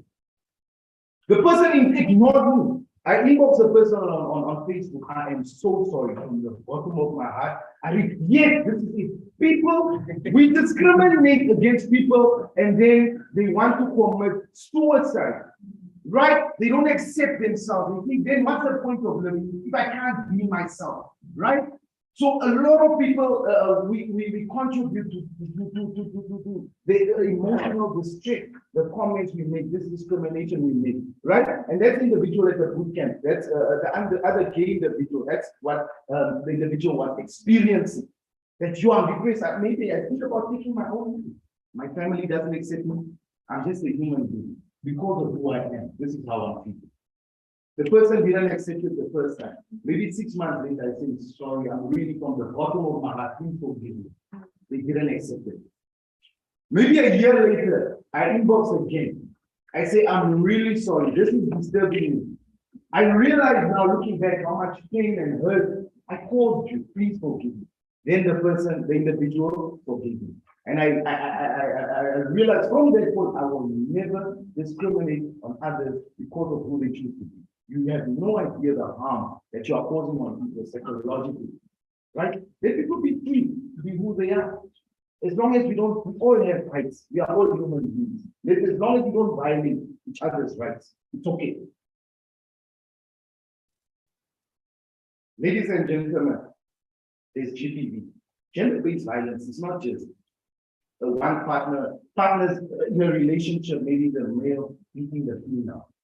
Gender-based violence is any physical, emotional, economical, psychological harm that you cause on another individual. Because of these gender dynamics, because you have power, because maybe you're a man and you have power over a woman, or you have money and then you tell your lady, if you don't do what I want, I won't give you money. That's GBV. We need to be careful. We need to be careful. Drug abuse, alcohol abuse. Let's look at the activity that we do. So these people going through these challenges, think of it like sitting at the back here, right?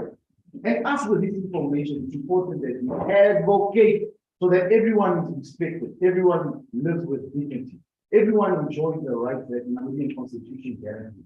We need to advocate and fight for those at the back so that we are all equal. Going back to that, yes. I think we should also speak on choices because before we started to act, we are comfortable with the system. And then some of them decided to change, some of us decided to be where we are. So, I mean, we try to connect those doors. Because if my parents made their own choice, maybe when they were young, decided to go to school and study, I would not have been in that position. Absolutely. One of the things, the crucial, thank you for mentioning that, that's very important. Our destiny is determined by our choices at the end of the day.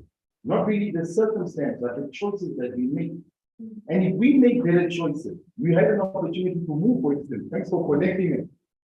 And if we make better choices, we'll end up living better lives. So choices is very important. The choices that we make on a day-to-day basis.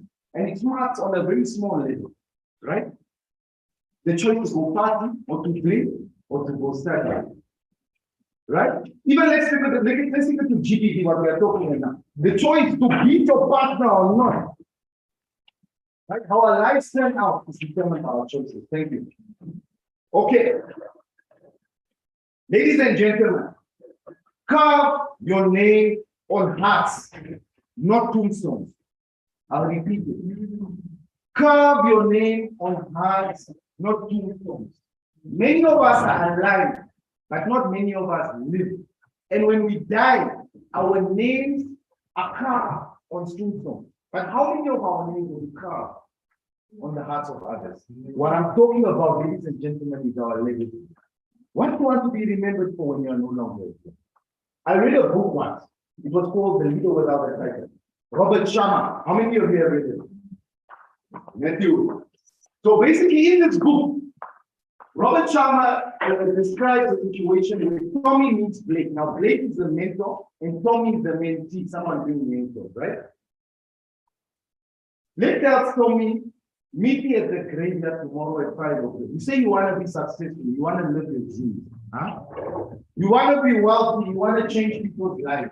Meet me at the graveyard tomorrow at 5 o'clock. Tommy thought, man, this old man is crazy. That he wants to kill me. Why is he asking me to meet him at the graveyard? And why at 5 o'clock when it's dark? But because of his desire to change the circumstances, Tommy decided he's going to go. So he parked his car. When he got to the graveyard, he saw a Lamborghini. It was a Porsche. The Porsche parked. And he thought, man, this man is crazy, but he's very rich. He probably knows what he's talking about. Right? So as he stayed there in the corridor, he saw an old figure standing there. So he saw the man. It was still dark.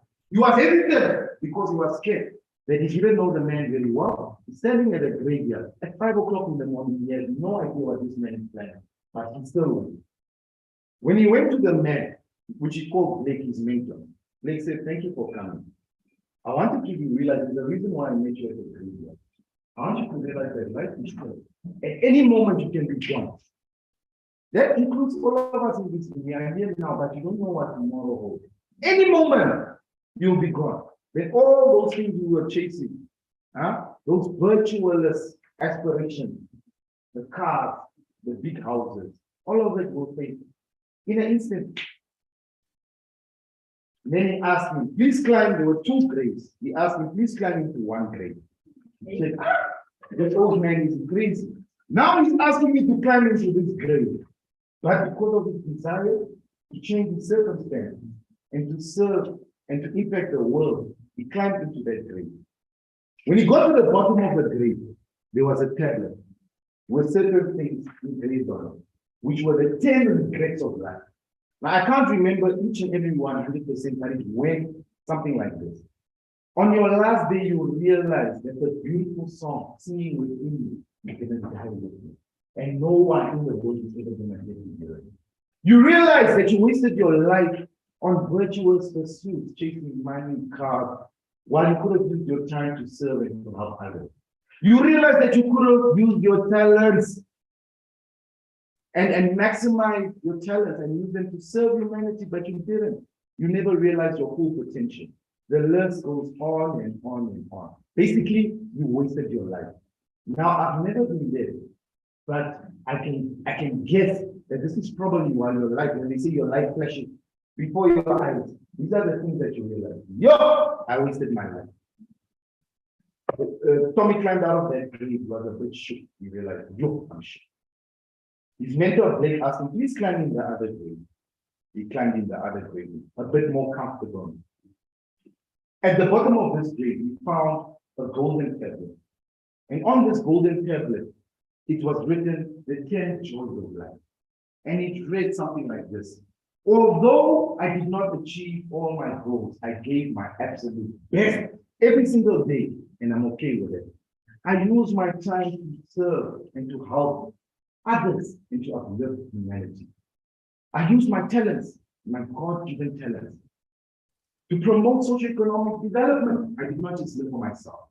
The list goes on. I made an impact, and my name will be remembered by many generations for years to come. So these are the things that were engraved on this tablet. Ladies and gentlemen, the question I want to ask you right now is, think about it. At the end of your life, in which grade do you want to be buried? The one with the 10 regrets, or the one with the 10 joys of life? The great Muhammad Ali once said, service to others is the rent that we pay for our home on earth. When he said that, he emphasized the importance of us living our lives in service of making the lives of other people better. Ladies and gentlemen, I'm proud of all of you that's part of the children's movement. Let's start and what you are doing. You're already serving. And the fact that you young people took your time to come here on a Saturday to learn about these issues, GBV, shows that you have an interest and the intention to actually address some of the challenges that we are facing. You will read what you saw if you keep going. Before I end, I want to share the story of a Chinese bamboo tree. How many of you know the story of a Chinese bamboo tree? Have you seen a Chinese bamboo tree? I want to show you. For those who you can see the visual, so you can see it visually. Chinese bamboo tree. The Chinese bamboo tree is a very interesting plant.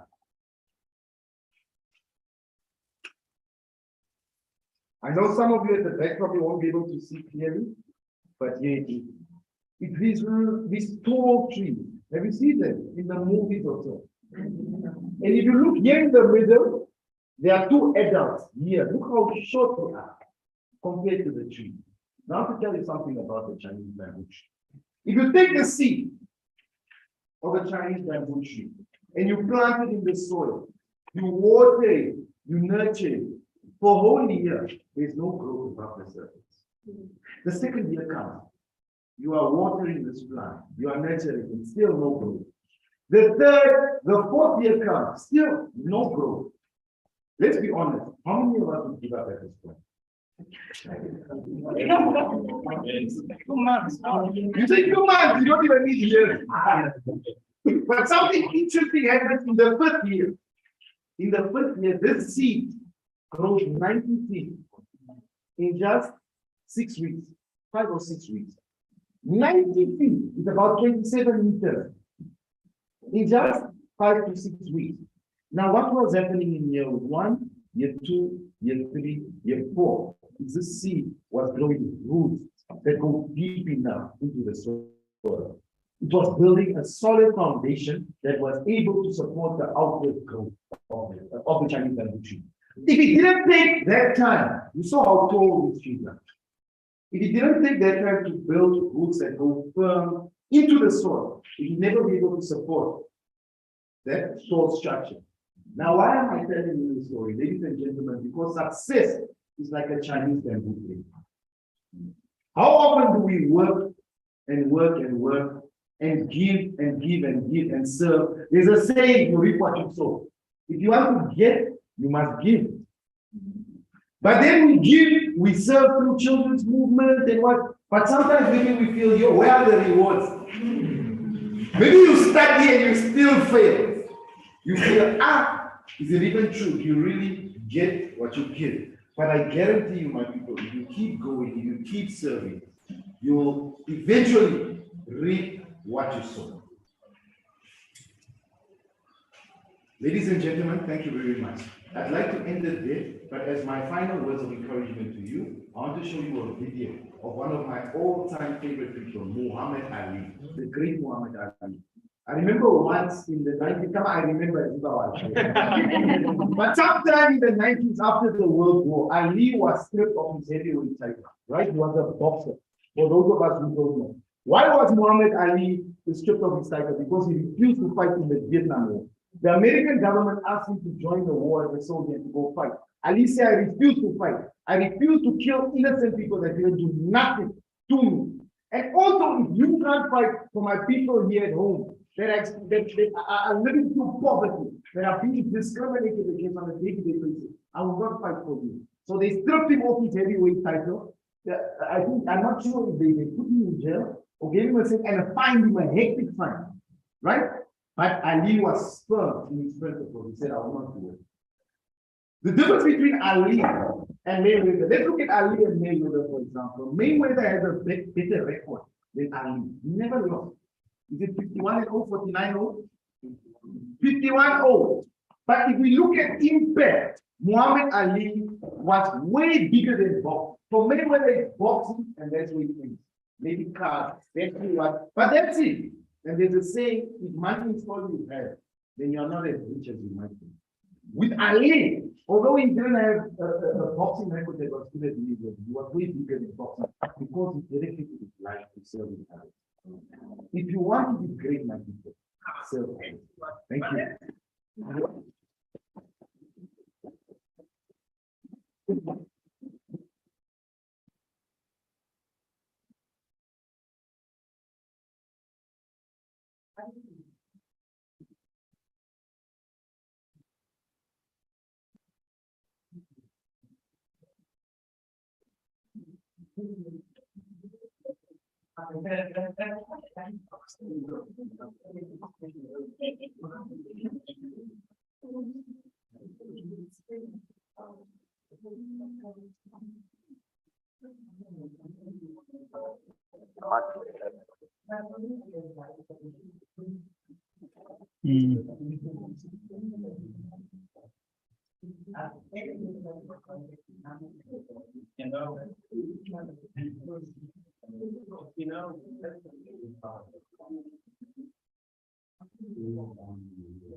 This side is life. Tearing down on the world. You know, passionately painting your face as an homage to your life. What did you do?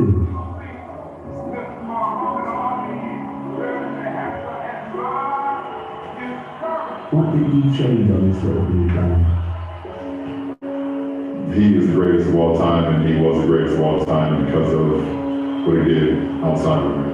Your actions echo through history, long after you are gone. This is greatness. You see, greatness is a word so carelessly passed around, but what is truly insanity is humility. It's not something you're born with, it's not gifted or born. Real greatness, true greatness, is finding your best way to serve the world. Positive impact on other people. It's in them. Before you see what an idol, nobody will reach halfway of what you did. It's fulfilling your destiny. It's finding your purpose. True greatness is doing what you believe in the face of adversity. True greatness is standing up to injustice. True greatness is using your voice. You want me to play on my fight, but you want to stand up and be there. True greatness transcends generations, nations, or is simple. You see, true greatness will outlive us all. You will live forever in the changes you made. True greatness is beyond boxing. You can be great at something, but that doesn't make you a great person. God don't praise me because I beat your faith. He wants to know how we treat each other, how we help each other. All you do is, all you represent hope, you represent fire, and power. I'm gonna dedicate my life to helping people, uniting people. All you represent unity, togetherness, and your willingness to settle in the face of adversity, and stand back up. This fight is for freedom, justice, equality of the black man and America, so that I may take my time and my pain and go out and uplift your black people in the ghettos, black people catching hell, black people who entertainers won't speak for, all those entertainers. I get on, but I'm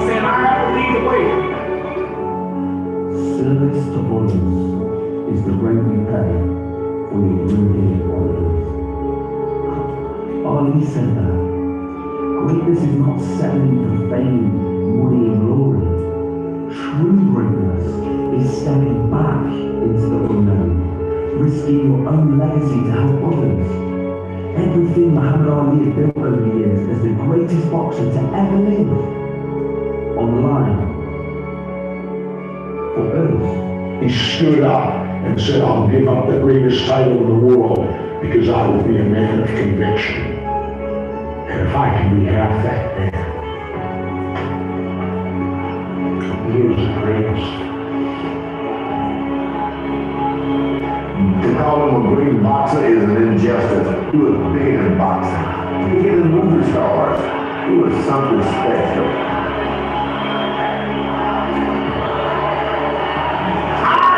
Great! I'm so fast, man. I can run through a hurricane and don't get wet. But George Little, I can drown the microwave and kill a dead tree. Wait till you see Muhammad Ali. Coming to you, already I am. I am the man this one is about. The next chapter of the world. There isn't a doubt. This I predict and I will so. I'll be champion of the world in 6 months.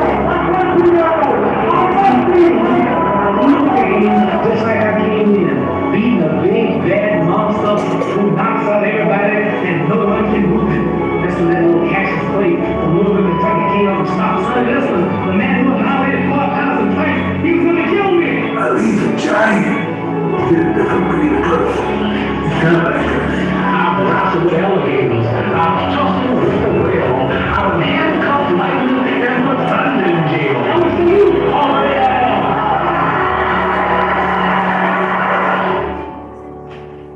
That is why Ali is so revered, so loved by all.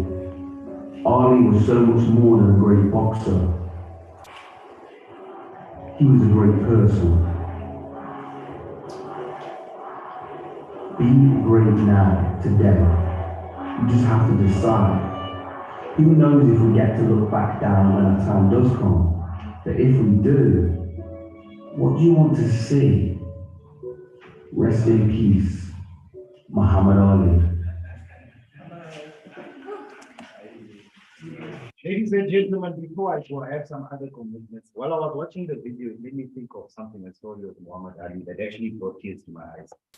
There was a boy that was dying of cancer, he was an officer. And then they asked him, what's your one wish before you leave this earth? What do you want? What can you do for me? So then he said, my only wish before I leave this earth, I want to meet Muhammad Ali. So Muhammad Ali went there to see the boy in hospital, right? The boy was on his deathbed, basically. So I think one of those slides that you could see in the video. So Muhammad Ali was speaking to the boy and he said, thank you for coming and I'm so happy I didn't think you would come. Then Muhammad Ali had a fight coming up. And he said, let's make a deal. I will beat George Foreman and then you beat cancer. And then he said, yeah, the boy said, yeah, that's it. Say, okay, I beat George Foreman and you beat cancer. 2 weeks down the line, the fight came, Muhammad Ali beat George Foreman. And then 2 weeks down the line or so, we heard the boy is not doing very well. And his father said that he doesn't do good. So Muhammad Ali was practicing that time, getting ready. He was gymming. So he said, okay, let me get ready. We drive downtown, we go see the boy. So when Muhammad Ali got there, he told the boy, he came with high spirits, trying to motivate the boy. He said, I told you, I will beat cancer, I will beat George Foreman, and you are going to beat cancer. That's what Muhammad Ali said. The boy said, no, Muhammad Ali, I'm going to meet God, and I'm going to tell you that I met him. Ladies and gentlemen, thank you.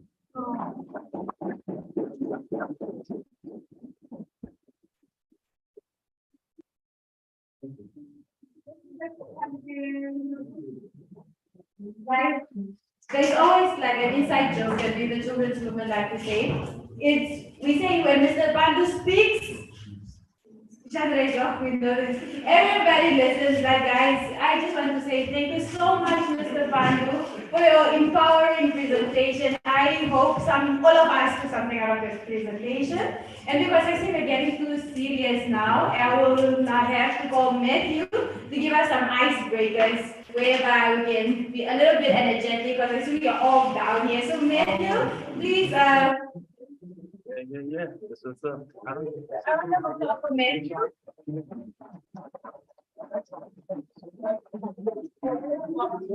right now, good afternoon, everyone. So, the game we're going to play is called the number game, right? So the goal of this game is for us to count from 1 to 10, all of us, without 2 or 3 people saying the same number at once. For instance, all of us, let's count 1 to 10. Let's go. In order. 1. Okay. 1, 3, 2.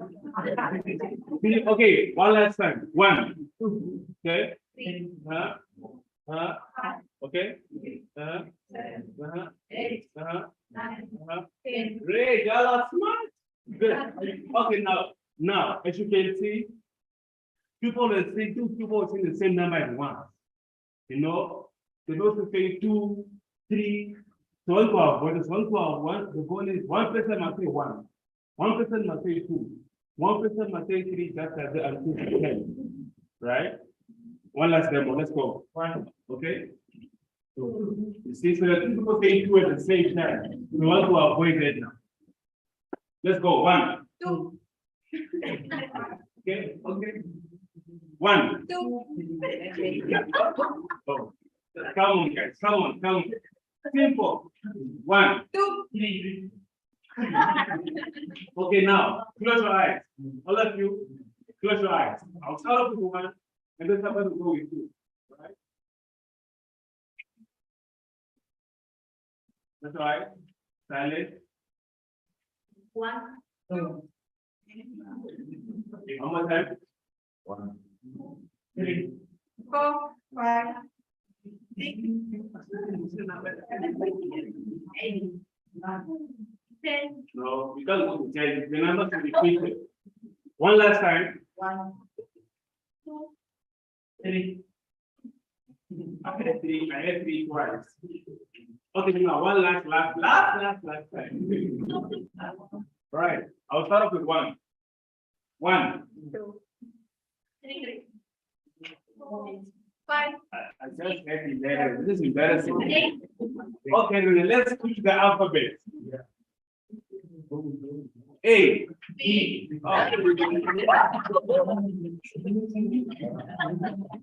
Okay, one more time. A, B, C, D, E, F, G, A, I, J, K, right? J. One last time before I take my seat. A. All right. A, B, D. Bring that before I go. A. C, D. I'll try one that I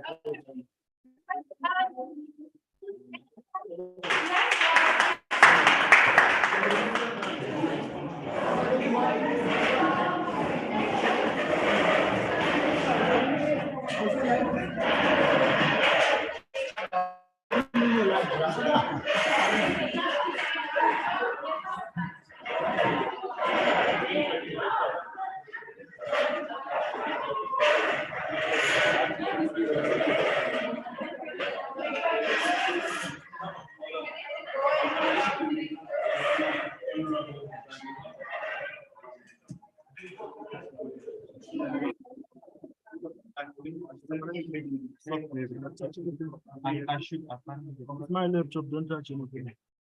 But you are connected.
without having to. Okay. When did the children's movement start? I just want to hear. Sulika, Alfius, you guys are not allowed to participate.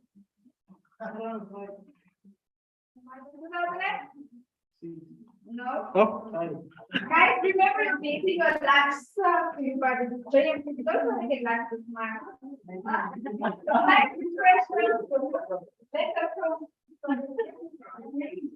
no.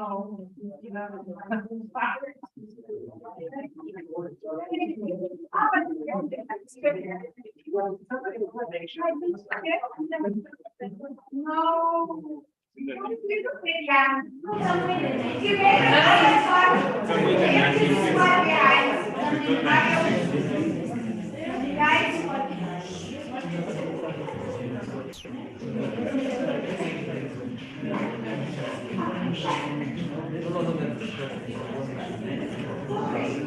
Guys, just think, I joined. Guys, listen. I joined 2013. I've been part of this organization since 2013. Like 11 years now. So let's do the math. And it's been there before I even joined. How old were you then? I wasn't even born when it started. So while I have Robin come up and do a presentation, that's your homework. So let's please give a round of applause to Robin.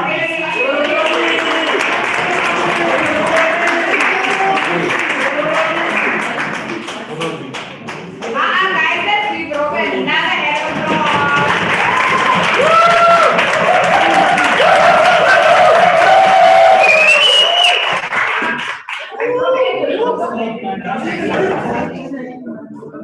You're good, man.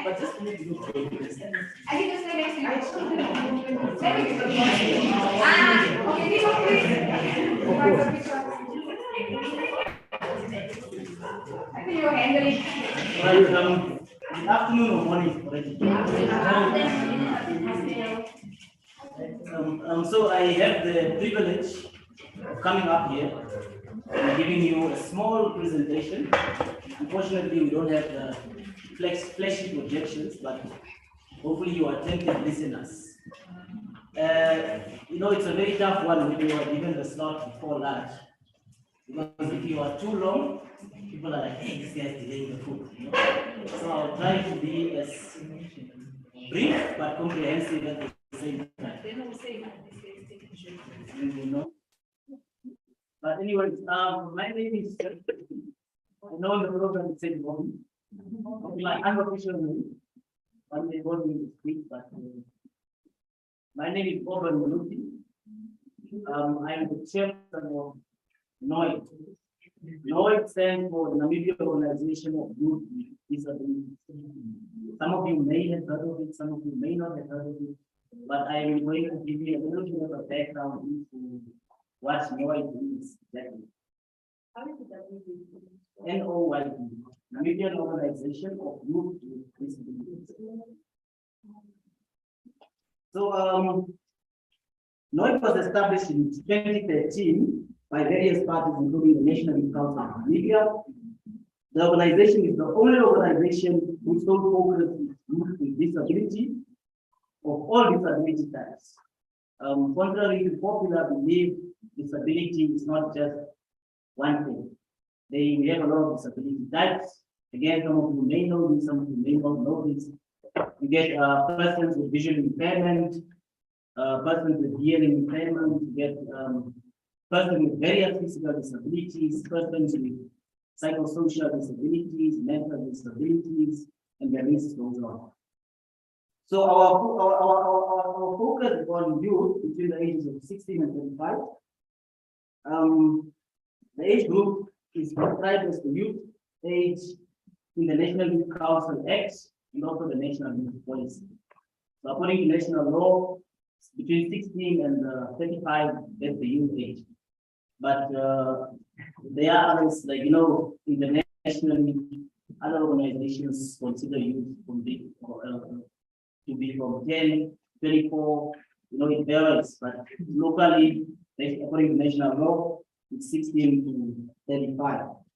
So NOIT is registered with as a youth organization, with the Ministry of Sport, Youth and National Service.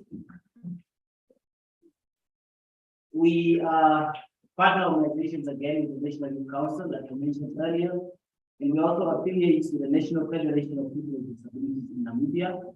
That's, I think, the oldest, or one of the oldest disability federations. It was established in 1991. It's an umbrella body, and we are affiliates to that organization, where I so happen to be the Secretary General as well. So, as we our contribution, its mission is to advocate equal opportunities for people with disabilities in education, training, employment, while our vision is to achieve equal opportunities and equal access to all societal systems. NOIT's constitution also states that the organizations are operating in all 14 regions.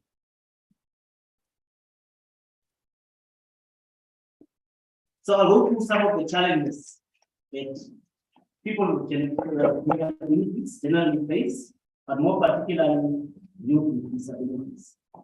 I'll just briefly take you through this before I get into an explanation of how youth with disabilities are affected by GBV and rape. So, as I take you through these challenges, keep in mind that we are signatories the United Nations, Namibia is signatory to the United Nations Convention on the Rights of People with Disabilities. The CRPD is a civil rights act embodying citizenship for people with disabilities and is built on 8 guiding principles. Respect for inherent dignity, individual autonomy, including the freedom to make one's own choices and independence of persons. That principle alone is now also translates to, we are signatory to the UNCRPD, the UNCRPD Convention on the Rights of People with Disabilities. It says that respect for inherent dignity, individual autonomy, including freedom to make one's own choices. So this is also again contrary to many beliefs whereby people think that because this person is a person with disability, and I am the caretaker because they need me for almost anything relating to maybe pushing the wheelchair, helping them to get to the top shelf, whatever the case may be, according to what disability this person will have. So sometimes the caregiver can now feel like I own this person. This is my person. What the society or this person does not have their own individual freedoms and choices, which also leads many times to those things that were being explained in one of the first presentations about people taking advantage of people with disabilities sexually.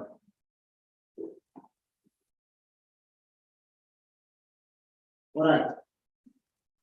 So besides having signed the Convention on the Rights of People with Disabilities, people with disabilities still go through numerous challenges. Some of them include inaccessibility to buildings, inaccessibility to information, education, employment, also stigmatization and discrimination due to uninformed social misconception, outdated traditions and cultural beliefs. Maybe you heard about the story that was floating around the other time that apparently us people with albinism our head very, very I don't know if there's a potential customer here, but I'm selling my as well. So this is also one of the outdated sort of traditional beliefs or myths that have been going around for many years. And unfortunately, many people do not get the opportunity to be educated on the fact that albinism is just a situation that comes about because of genetics. The same way you get somebody who has bigger ears or bigger nose, whatever, it also affects not having pigmentation in the skin. Again, another challenge that we have that people with disability face is proper access to safety. People with disabilities are more vulnerable to rape and gender-based violence, physical and emotional violence due to their disability status.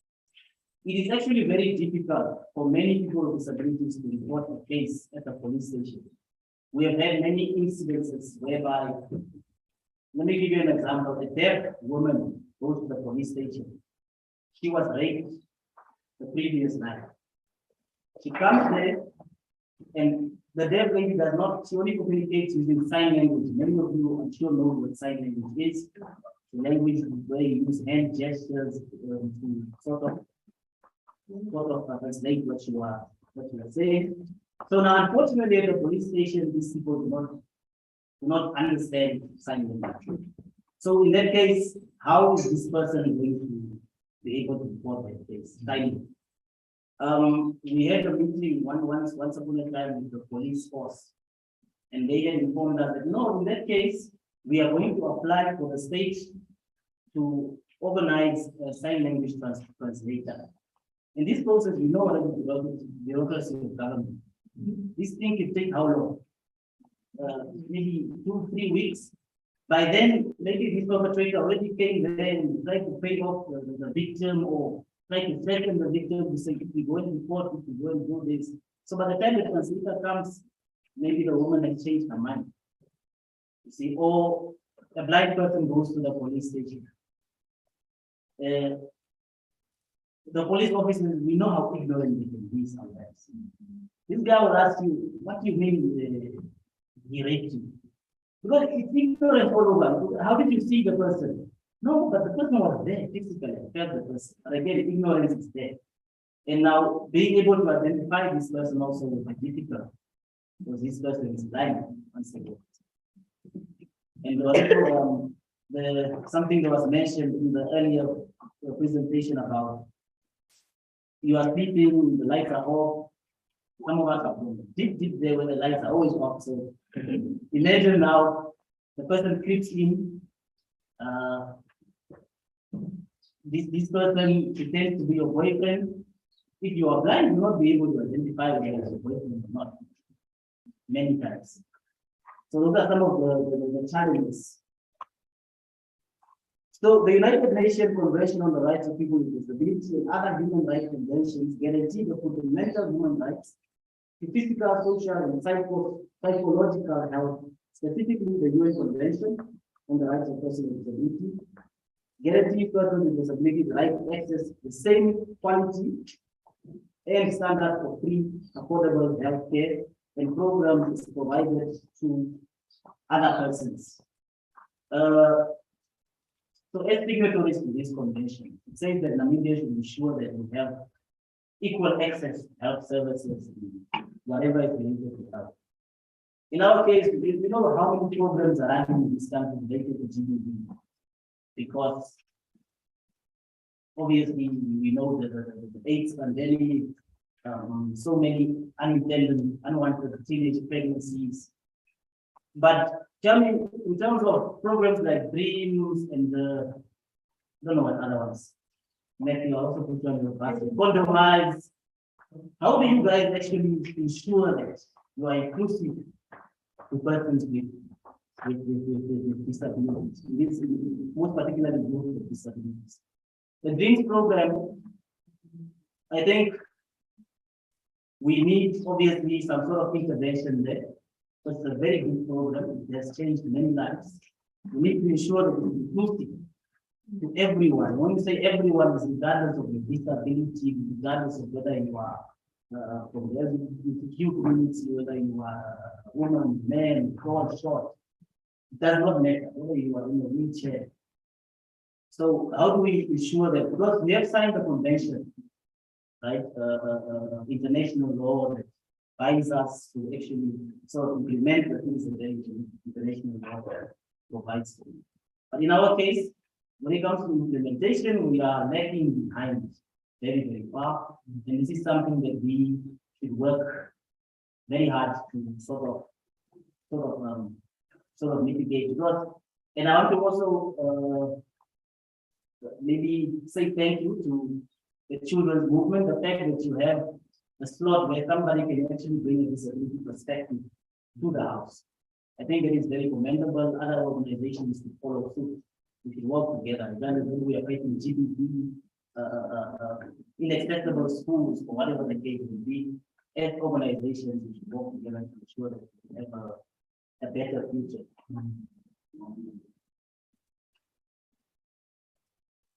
There with me. So sexual violence is too common in our society. While sexual violence can affect anyone, people with disabilities face unique problems when it comes to sexual assault, rape, and other forms of abuse. So according to various sources, people with disabilities are more often victims of crimes compared to people without disability. Specifically, people with disabilities are 7 times more likely to experience sexual violence, while women with intellectual and developmental disabilities are 12 times more likely to experience such crimes than someone without a disability. When you have a psychological disability, or maybe you are reporting either to your parents, the community, or the police, I was sexually assaulted, I was raped, my uncle touched me. People already assume, that this person is not fine. But they really know what they're saying, whatever the case may be. Unfortunately, many a times these things happen. We are ignorant of it. Again, sometimes when we use words like mad, crazy, finding the head, already that stigmatizes that person and figures on their human rights. And hence why it's always important, before you address a person with disability, remember that there is correct terminology to use for addressing this person. We will say a person with a mental disability, a person with an intellectual or a learning disability. So first we always put the person before the disability. Don't say, yeah. But don't say, yeah, mentally disturbed person. No, because now you are putting, and again, mentally disturbed is already a word in some ways. What is disturbed itself? So, how do we expect now to address someone, a disturbed person? Because many of us don't understand that there are many people that have mental disabilities, but they do not file out, they not anyone, because why this people take their medication, they eat the correct food they're supposed to eat, they follow the certain routines that help them just exist like everybody else. You understand? So it's very difficult for somebody with that type of a disability to report a case, even at the police. It's going to be so much questioning, and maybe they might even need a psychologist or someone, just to sort of try in this person's mind and find out what really happened. It's unfortunate, but I think as time goes, we have to advocate for not only should we give community awareness, but we should also give awareness to our professionals, whether it's at the social workers. Many people with disabilities have come to me and said, I was in the social workers course and I actually came out traumatized and was so attended that because these people are not trained or educated in dealing with disability specific patients. Because like I said again, there's certain terminology, language that you must use.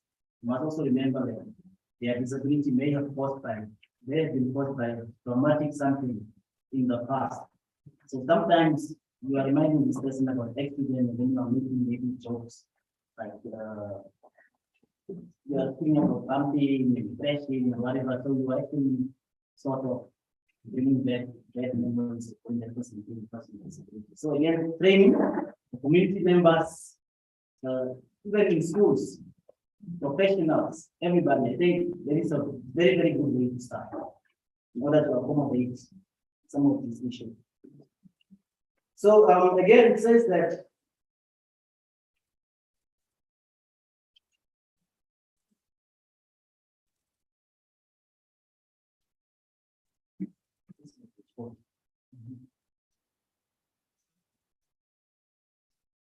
there with me, please, let me organize like myself.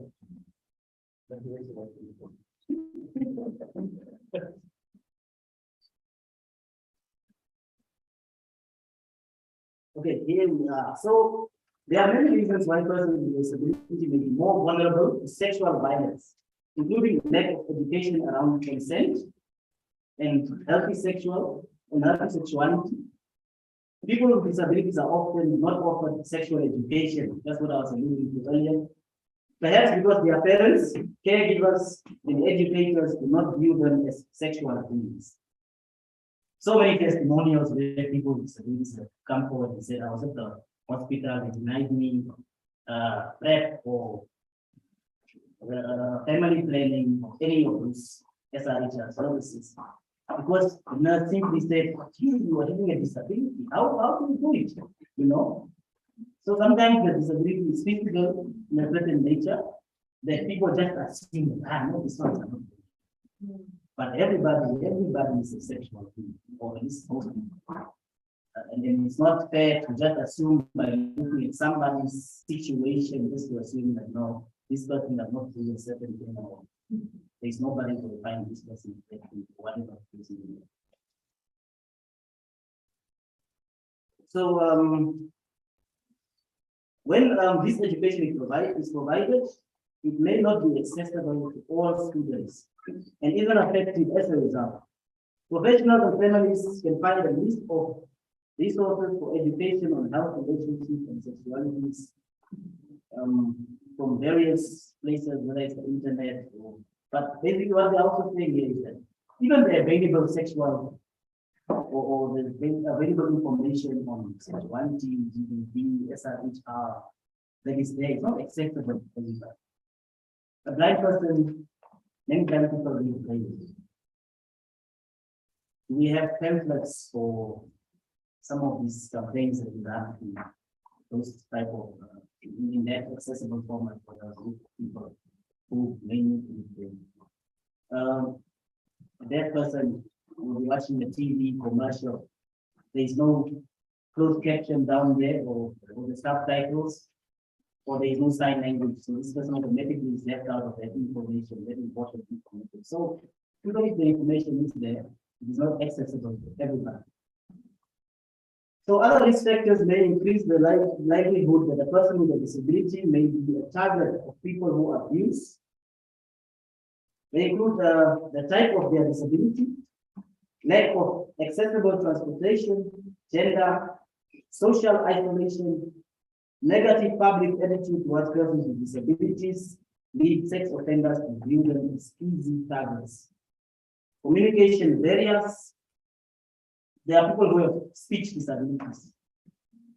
You actually have to have some sort of understanding on how to communicate with this person, or maybe you have been around this person long enough to know how they communicate.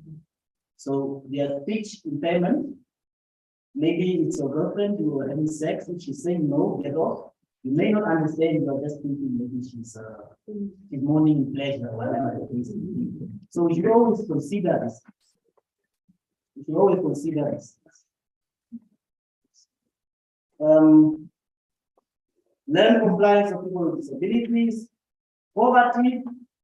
The poverty one is a very serious one. Because it's not only women with disabilities, but even women without disabilities. You know, sometimes they're being abused, like, but I don't support this guy. I still has to pay my tuition fee, and I still have to put the Brazilian in the nails. This is other one to get good nowadays.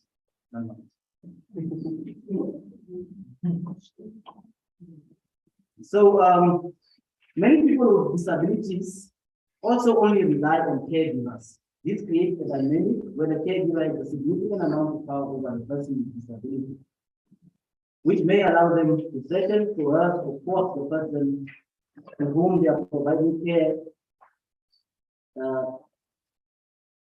into non-consensual sexual activities.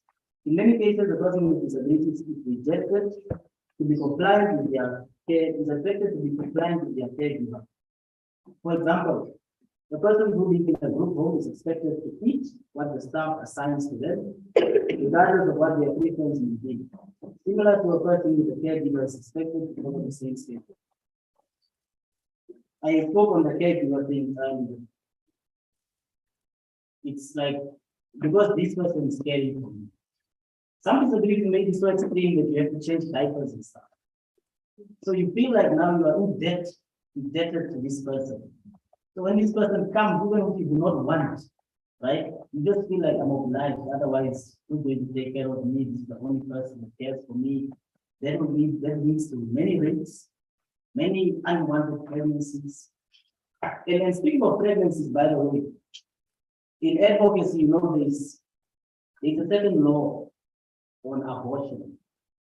Now, this abortion law, I don't want to get too much into the specifics. Maybe Jeremiah being a lawyer will maybe tell you the exact number, 1,000, but all I know is that this law says that if a woman with a disability gets pregnant, sometimes maybe she has a psychosocial disability or an intellectual disability, the so-called caregivers or the doctors will actually decide that this person should have a legal abortion.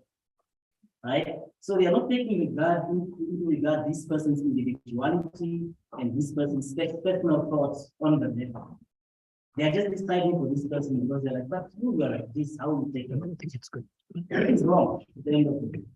It is very, very wrong. Okay, so consent is often an issue in cases of sexual violence perpetrated on people with disabilities. People with disabilities have the right to have healthy sexual experiences, unless the nature or severity of their disability means that they are unable to meaningfully consent under the law. So in some states, engaging in sexual activity with a person who is deemed incapable of consent due to their disability may lead to felony criminal charges. Right? Some of the sexual offenders can actually look at this as a loophole in the system. They will say, "I'll just read this one now." Tell them, "No, it's not fine to just imagine things. It's not true." Then they actually get away with these things. Very unfortunate. Hopefully, things change in the near future. Victims and survivors of sexual violence with disabilities may find that getting help can often be challenging. There are a number of barriers that people with disabilities may face, including not being taken seriously when they make a report of sexual assault or abuse. I touched on this earlier. The inability to access services without accommodation. So now I have to go and get some condoms in this clinic, but I'm on a wheelchair, and there's only stairs there, so I'm like, just go. Many will lead to unexpected, unwanted pregnancies. Sexual transmitted diseases. So again, accessibility to a building alone can cause so many things related to inaccessibility to SRH. Not having the necessary tools to seek help, such as a computer or any other assistive device. Because I can't find it. So that was my situation. So actually, I wanted to, I don't know what the time is. The time yes, I have an 8-minute video. Oh yeah, just to interrupt you, by the way. Do you have a link to the video? Or no, you just find it on NMT. Okay, I'm on the page. Videos. Yeah, on videos. And could be Okay, let me try. So I just want to show you an interesting video that we did on communication barriers, whereby because we do not know how to address that's a community podcast.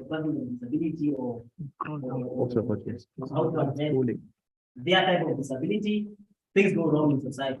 Scroll So down. we did this video on media class. It's just for your obviously you should pick something up. Then you Maybe you can check it later. It's a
and those come here, you don't know what the people are going through.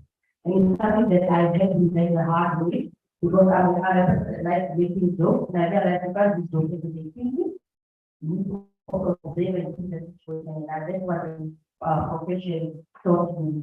Okay.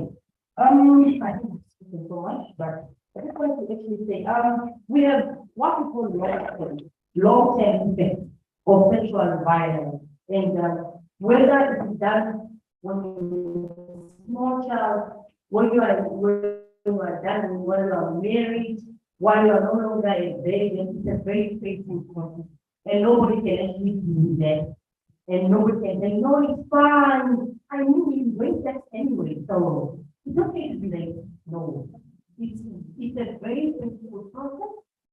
And I think if you are here the morning, I'm not sure if your answer was here.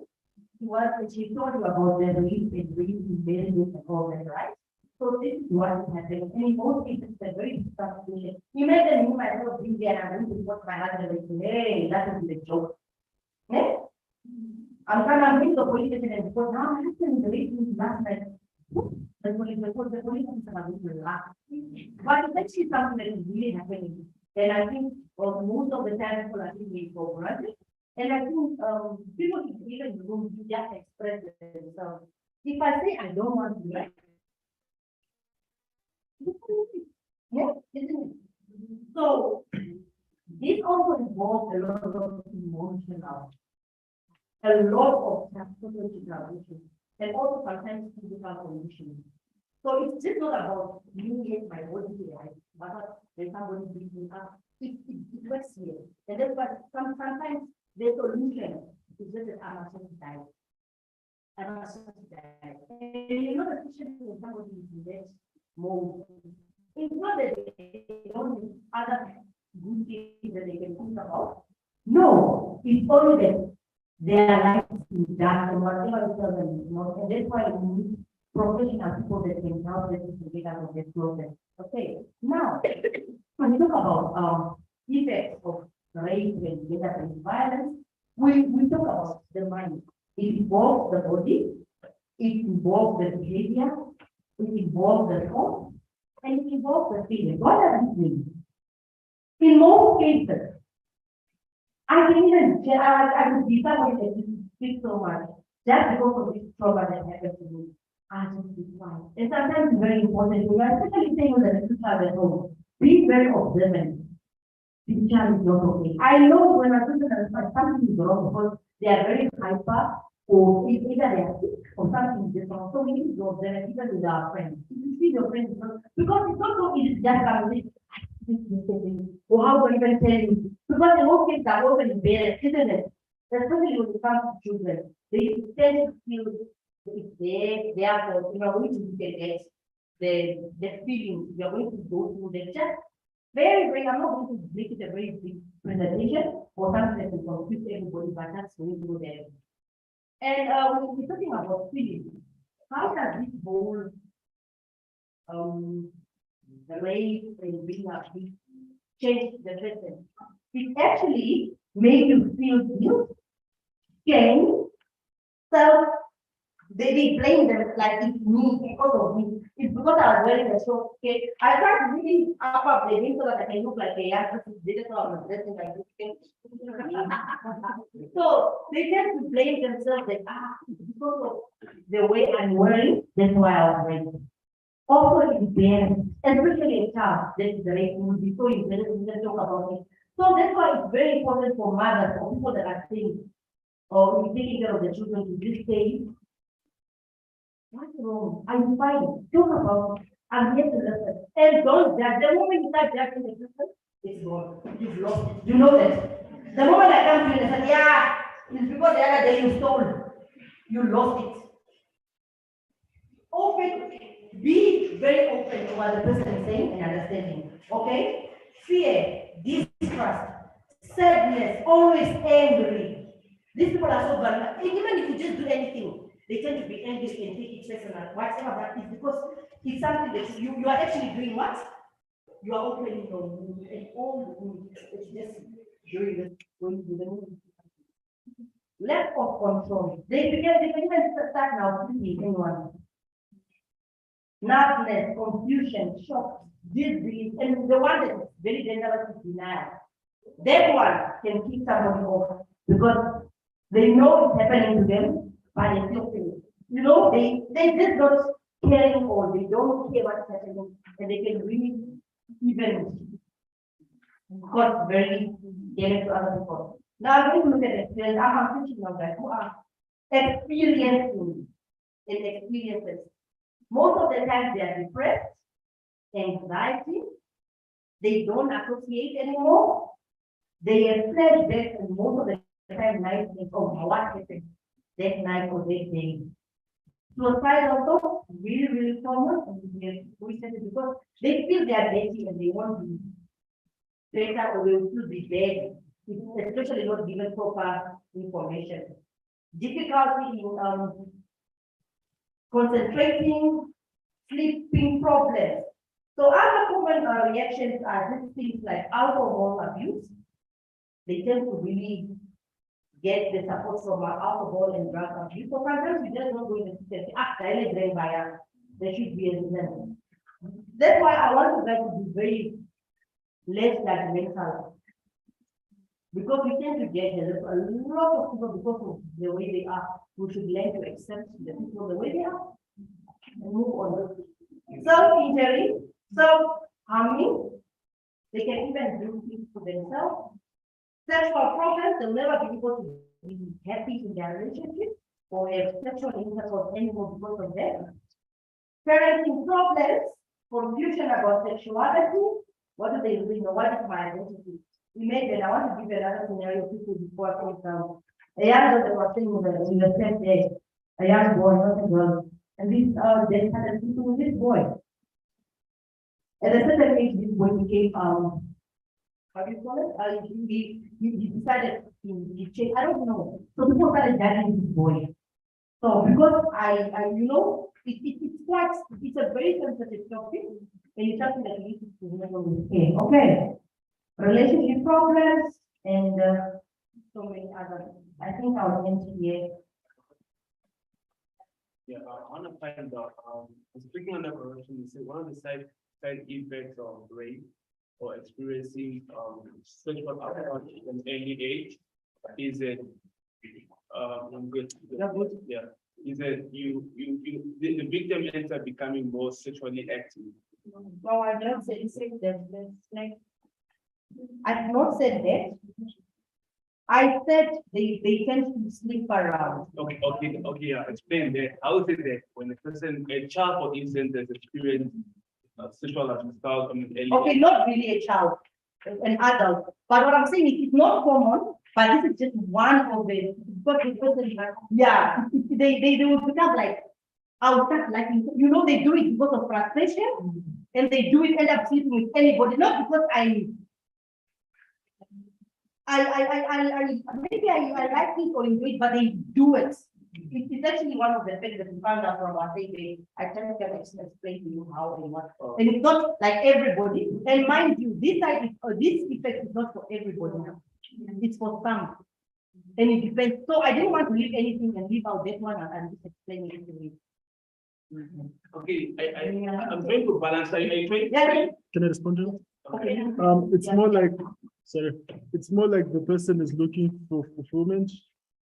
So they opt to, let's say, it's the same way that, let's say, most people are junkies, right? But then they keep on going to drugs because that's where they've sort of made their safe place because they want to be valued again. And they would presume that the way that they're going to be valued is by doing that. You see? So if, let's say, someone was a rape victim, they would feel as though maybe the only way that I can find someone who just loves me is by, let's say, having more sex with men and stuff like that. You see? Up until they find someone who can perhaps appreciate them more. So it's more about them looking for that that value. Yeah, that fulfillment. Okay, thank you so much. I just want to answer you. And sometimes I want to give an example of somebody that was in a lot of, there was in a relationship and then they got heartbroken. This person might end up sleeping around or dating multiple men because they want to seek comfort for the pain that they were in. Yeah. So that's why sometimes you find out that after this one relationship, this person is all over the place because they want to feel that is their sort of revenge, but they're doing it in the wrong way now. So that is like kind of put their a victim of rape, and then now they are going around. And I'm not actually referring to the children. I'm not, I think I'm also loud enough now. Yeah, you are. It's actually not mostly to the children, but especially adults. I want to give an example. It's not a very good example. When somebody finds out that I'm HIV, for example, I go to find out that I'm being wrong or something. I will say, and it's happening. It's not that, we are not saying everybody will do that. These are one of the things that we are talking about. Yeah, I will sleep with everybody because I also don't know where this HIV came from. I would think that we should have people become highly specialized after experiencing a level of trauma. Now, for some people, it's feeling the void.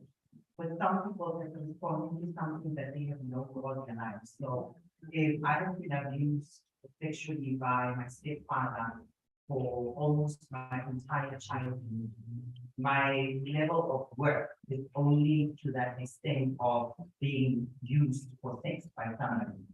So if somebody is not sleeping with me, I am not enough.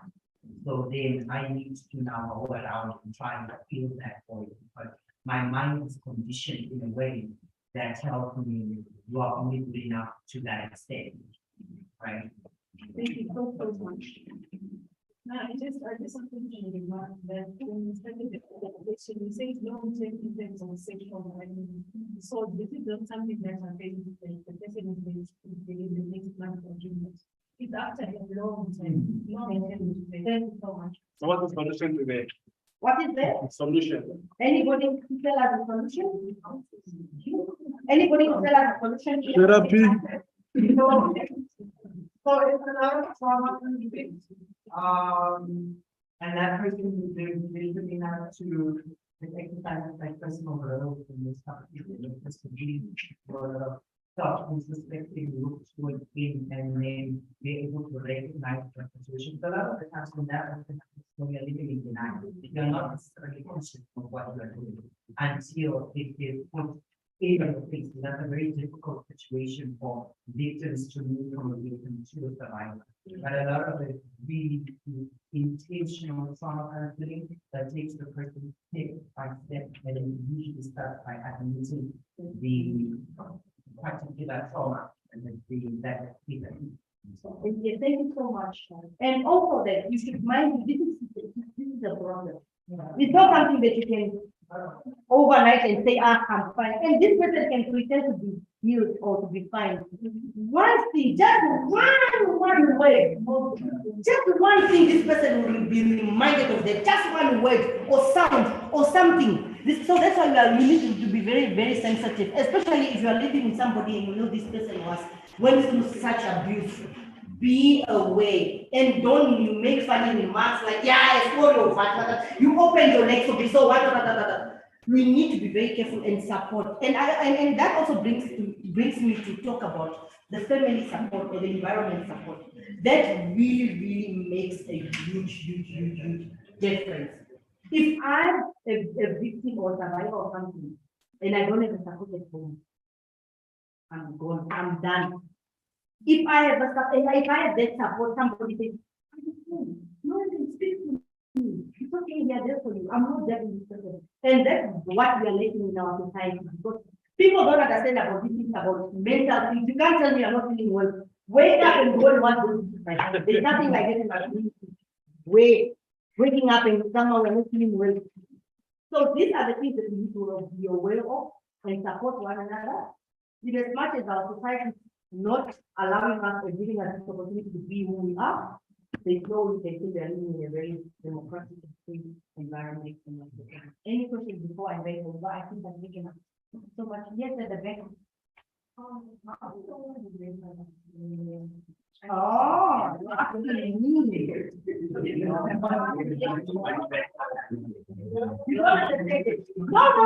It's a very good thing. You are not one another. Can anybody tell us? Can anybody share with us how can a married man or a married woman be raised by their partner? Yes. Sorry. No, you don't need to know us. Okay, no, it's fine.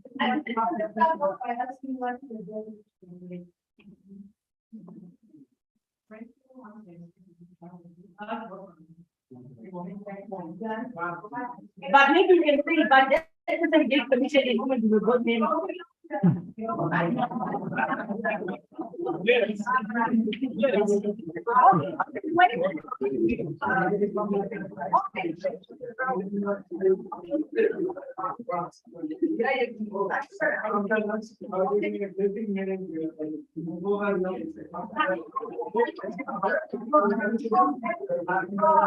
Okay, I think you discussed this, right? Before. I don't know, maybe we can just, it's something that we will ever discuss before. Okay. Yes. Yeah. And also just give my opinion, just summarize everything I was looking at. When a country, as a country, say one thing, that is just opinion, it's not. When you get a traditional law, they are under the constitution. Everything of the constitution and under the constitution.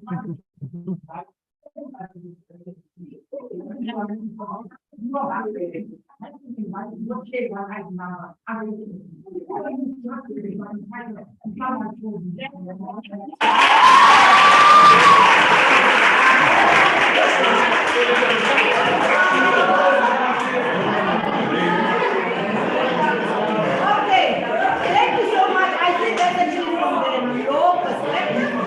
And I think I'm thinking again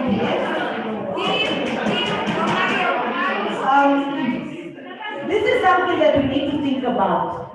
And also when you get married, speak to your spouse or whoever it is and just talk about this issue. We agree to disagree. But at the end, we definitely will consent, isn't it? Okay. All right. I think I will end here. So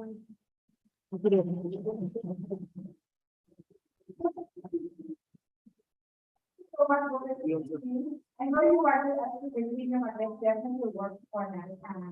Let us do another one before. So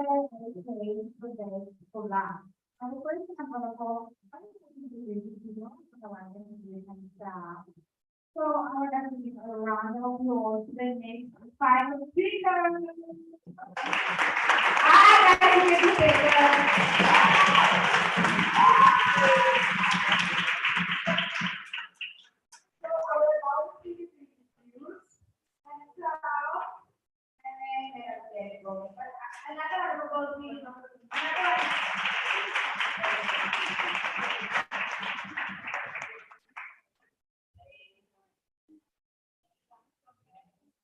I don't do mic. The only time I do mic is to the video.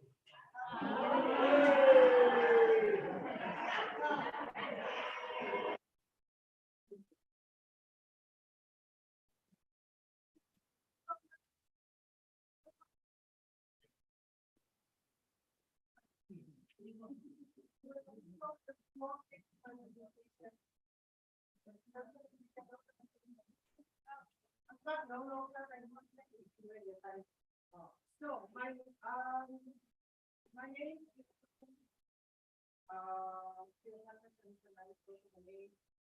the pronouns are she, her, hers, those are my pronouns.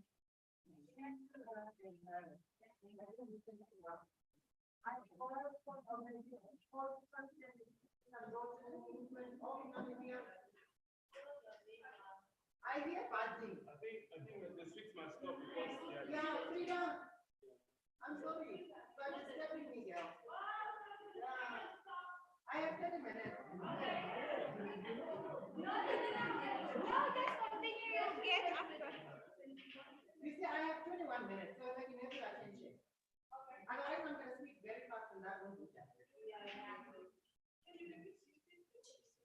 So, my name is Untitled Chapter. The organization is also fun in the and growth in Namibia. I want to find out also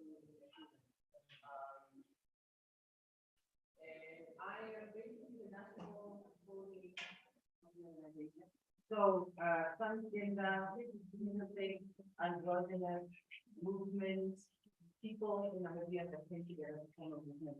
Right there, next slide. This just basically speaks about the work that's here on that. The organization really focuses on transgender individuals and androgynous people. We do a lot of legal and human rights work. We do stigma and discrimination reduction work, so that means we go around the schools, businesses, education centers, just to talk to people about what it means to be lesbian, gay, bisexual, transgender, class, and everything that comes after that. We do systematically record some of the violations and things that people go through on a day-to-day basis. We just make sure that we are responding to the violence that LGBT people face on a day-to-day basis. Next slide. So, who are we? As lesbian, gay, bisexual, transgender people.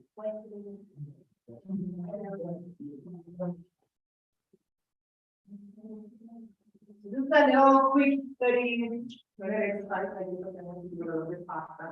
Okay, so usually it's interactive, right?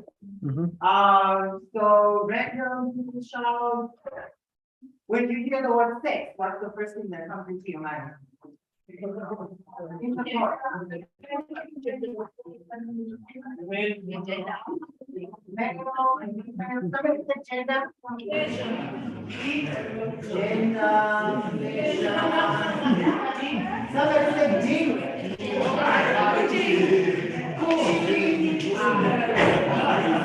Anything else that comes to mind when you hear sex?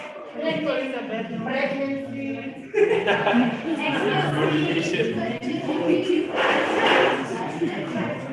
Full stop.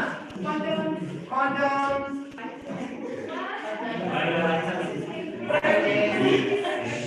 Guys! Hi. Excuse me, just guys, I know we're all tired now. We just have a few more minutes. Please just listen to her, and then we will be done for the day. Ne? So please, I know we're all excited. You know, sex excites us, some of us, some don't. But can you just please listen, ne? Awesome. Thank you, Frida. I almost want to separate that corner over there. Separate it. That's where the danger is. But anyway, hello, I'm not here. When we speak about sex in this context, particularly when we do this presentation, we're really talking about biology. Yeah. And what is between people's legs. Because apparently when you're born, the doctor looks between your legs, and then he decides that there's a little thing called a penis or a vagina. And then they tell you you are a boy or a girl, right? The one thing that they don't talk to parents about is the other child. And this is the intersex child, right? And usually when people define intersex children, people talk about intersex children and they would say people that come with the same, both genders, right? And that's a very medical way of looking at it, because intersex people are beyond just what their genitals present. It can be on a hormonal level, it can be on a chromosome level. Some people come with a whole vagina and then they have testicles with their ovaries. Some people will come with a whole penis and they will have ovaries or a whole uterus inside. So it's a little bit more complex than it is. Usually when we talk about intersex children in this particular presentation, we do it to be able to create awareness and tell people, allow intersex people to choose for themselves because it is their bodies, unless there is a medical risk. There is no need for anybody to operate on an intersex child. Now, usually, I don't know what the statistics are at this current moment, but back in the day, about 60 kids a year, intersex, used to be operated on in our children's hospitals without consent. And without consent, prior notice of the parents. So the doctors would look, they would see something is not normal, and then they would decide to do an operation. We've had instances where we've had some children grow up. In one instance, the person was born of the family chose a particular gender, and the operation happens to do the child of penis. 16, puberty hits, the body is developing, and now we are menstruating from our penis. And yes, it happens. And it's a very difficult topic. That is why it's important for people to be allowed to make decisions over their own body. So we talk about body autonomy. But what guides the decision from the doctor's side? So usually what we advise doctors to do is there's a couple of tests they can do, right? You look first, then they do the assessment in front. So once that is done, then depending on what that particular body type looks like, so if somebody has something that is kind of vagina, what you usually do is ultrasound. So you inject dye into that particular body part that has active, right? And then you use the sonar to see how far the dye or where the interior normal, what happened. So if they notice there's an outlet, then they advise the family to be able to make the decision. But the person is old enough, the person to make the decision themselves. The person is a little bit younger, around the age of 14, I think now, in children and in terms of health decisions. The parents can make the decision for the operation to take place. So that's it. We go biology, penis, vagina, intersex, right? Then we do gender. Now we do here gender in what's the person that comes to your mind? Male and female. I come to biology. Anything else in your gender? You are you're coming to teenager. LGBTQ,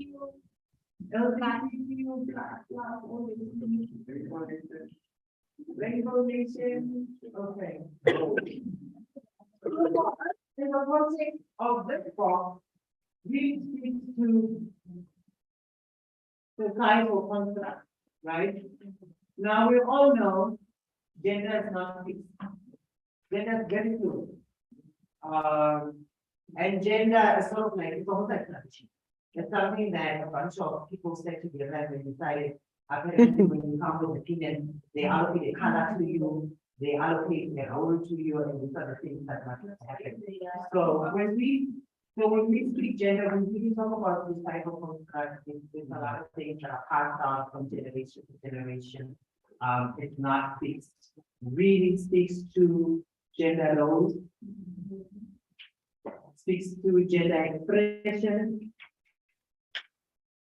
speaks to identity.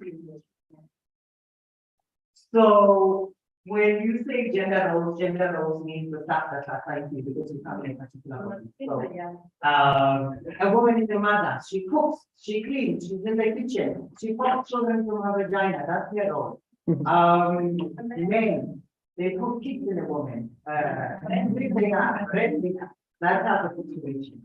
When we say expression, really refers to how you express your gender, how you present yourself, whether you are soft-spoken, whether you are loud. So generally, if your gender role is a woman, you are kind of femininity, there's something to stop, give yourself like you may sit with your legs crossed, and all that type of stuff. When we say identity, really think about yeah, your gender role as a woman is like established. The men will decide when you put the things. So identity really speaks to how you see yourself, perceive yourself as a person. So your role of being either a male or female. People in Namibia don't know gender identity. They usually say male or female, which refers to yourself. Your gender is either a woman or a man, or there are those of us that say school gender, and you find people that are gender non-conforming, they don't identify as the opposite gender. So there we are on gender. We all understand that it's not fixed. It really has to do with things that are passed down.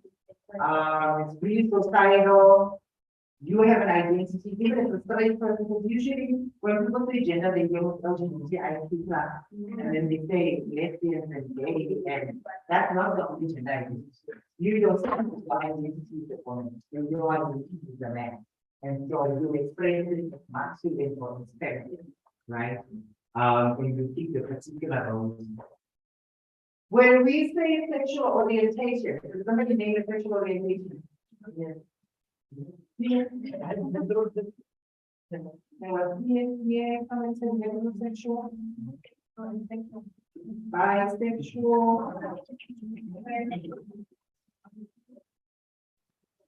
homosexual, asexual.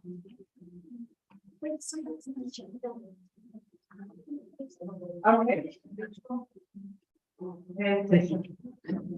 So when we speak sexual orientation in relation to this talk, we talked about how one is attracted to somebody. And the usual definition would be how somebody is attracted emotionally, psychologically, physically, academically, economically.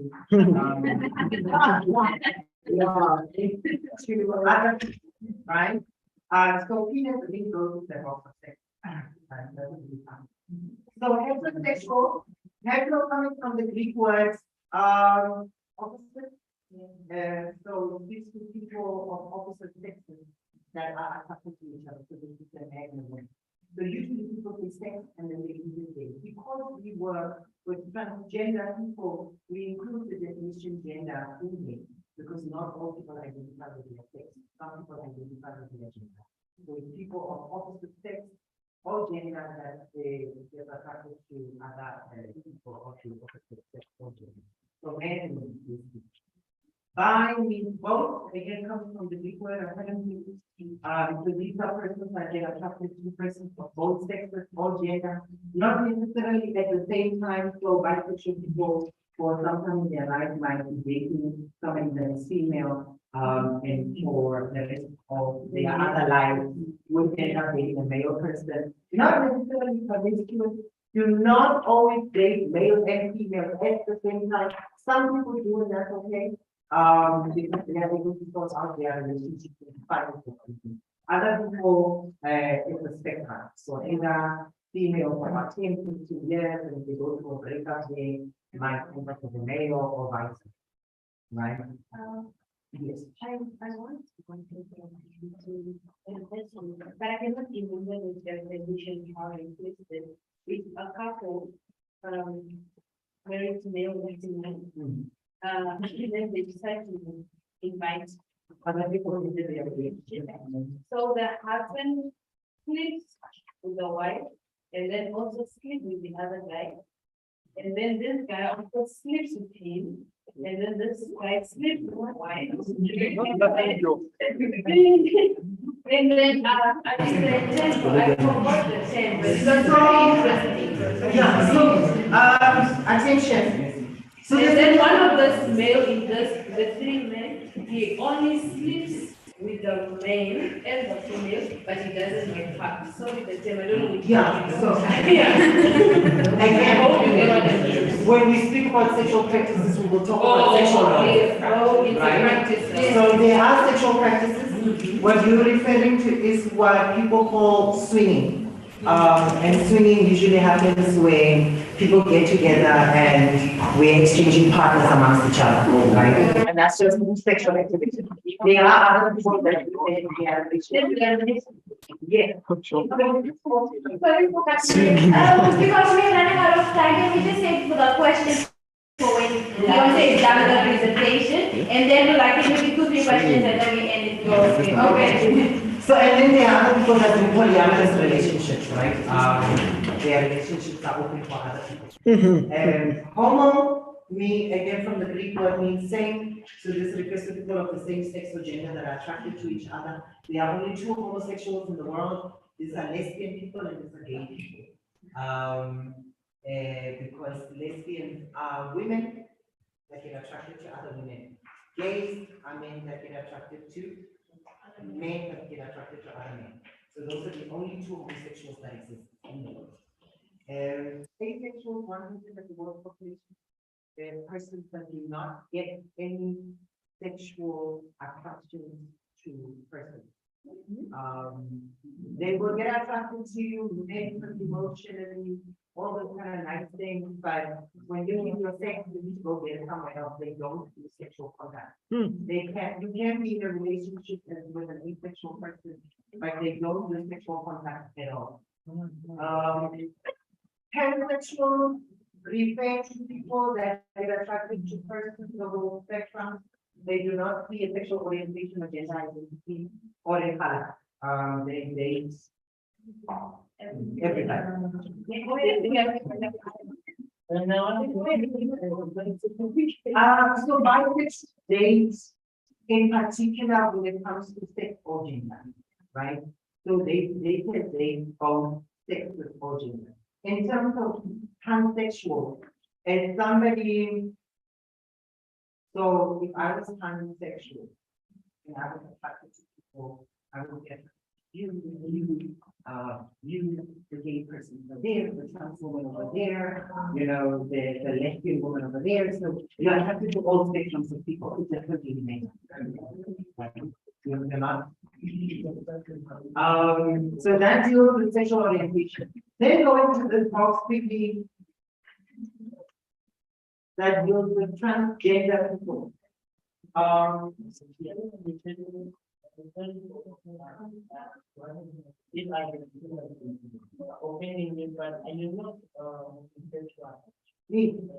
I will answer your question in a few. So transgender people, when we say transgender people, trans means to move. Transform is not a word that we use as transgender people. You are transforming a house, you are transforming a car. You are not transforming a person. We are transitioning. We are moving from one particular end to another end, right? So usually trans means to move. Gender refers to all the societal constructs and things that came with it. Because people tell us something is fixed. Trans people, generally the umbrella means people that do not conform to the norm.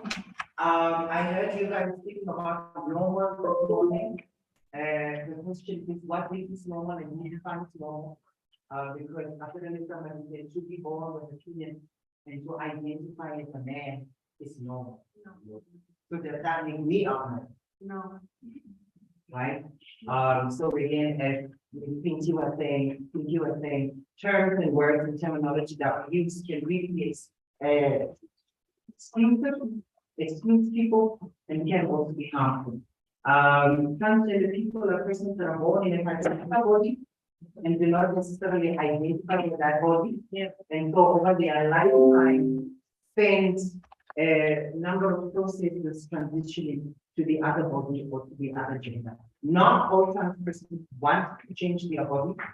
Some trans people are fine being in the bodies that they are and just expressing themselves differently. We find under transgender people, trans women, trans men, and gender non-conforming people. And then other people with transvestites, trans. So, and again, the processes for trans people are variant. Some people go on hormones, take medication, injection pills to be able to develop a particular feature. So, somebody will take treatment to grow breast, for their voice to go softer, for their body to develop hips. Other people will take medication to grow facial hairs, to grow beard, the voice will get deeper, those sort of things. Trans women refer to women like myself, somebody born as a male body person, but identifies as a woman or female. And remember, I used the word male bodied person right there. I did not say somebody that was born as a man. Completely different thing, right? Because you never want to refer to me as you were born as a man. we will have serious religious come. Then you have other people that you refer to as trans men. These are persons that are born in a female body to their female body, and they identify as a man, and through their life they spend transitioning to a man. For trans women, our conditioning process starts with hormones, and that takes us through the breast, the hips, that's our process, and then towards the end, we can then remove the testicles and have this beautiful caterpillar turn into a nice butterfly.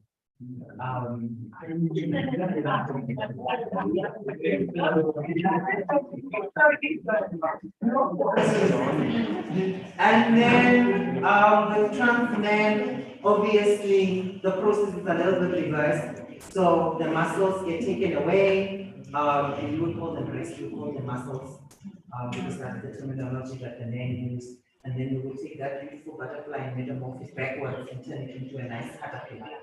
Yes. And so that's what you can see. Drags are people that do it for performance. They don't identify as trans women, trans men. So if we take this gentleman over here and we put him in a dress and we pay $5,000 and he performs the Brenda Party song here, after that he gets off the stage and he still goes back to being his writer. It's not a and that's the first thing people have that. It's for entertainment purposes. Yeah. There's a lot of entertainment here. Imagine if somebody wanted to spend the papers in a day, performing Tina at the top. I mean, you would pay, right? Would you say Tyler Perry is a drag? So Tyler Perry drags us in the heat. So Tyler Perry in the And Mrs. RuPaul is drag. RuPaul does not identify as female. RuPaul is the drag. Tyler Perry is drag.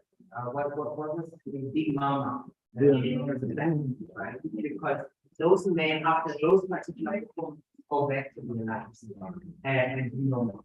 Transvestites were used for men that used to love wearing women's underwear for pleasure. So they used to find pleasure. Sexual practices, we all know, speaks to how people have sex. Transvestite usually refer to men that love women lingerie. So panties, bras, it's for sexual fantasies, just for pleasure.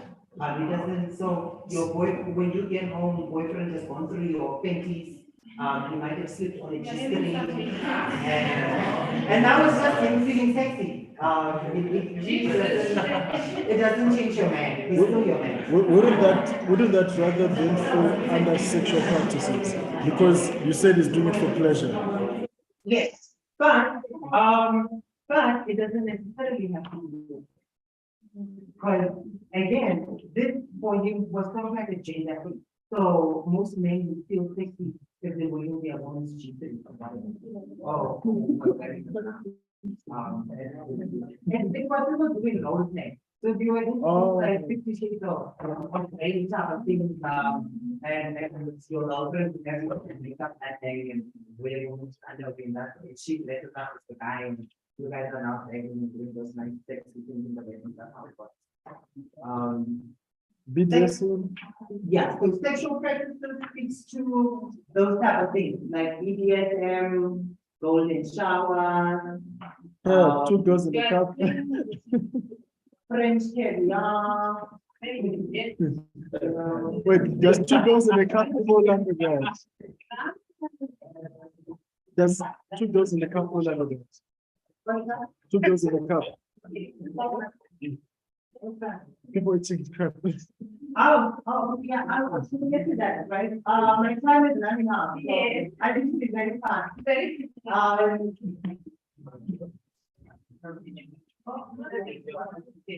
I'm gonna quickly run through this.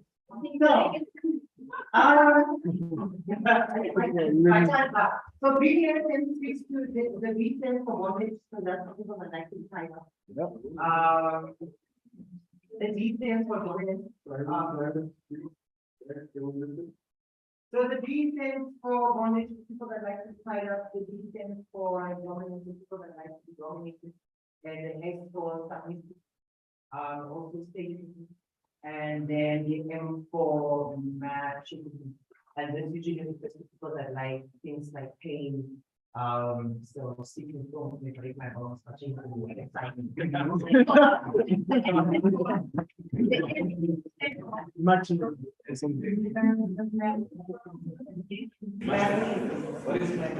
Golden showers refer to people that like to be drawn. Yeah, so people find pleasure in being drawn. Brazilian KPR refers to people that enjoy sex covered in shit. So the one partner will be covered in the other partner's shit, right? And that's how they have sex. And then that's French, right? Brazilian is when somebody shits into somebody's mouth. What is that? Brazilian is when somebody shits into somebody's mouth. Mouthing refers to the implantation of the vagina, blowjobs, breathing, slide. Oh, sorry. Just like. This one? Yes, that's right. So reading refers to the licking of the anus. Do you want to stop there? Okay. Okay. I will get you up to the review. I just want to run through this slide.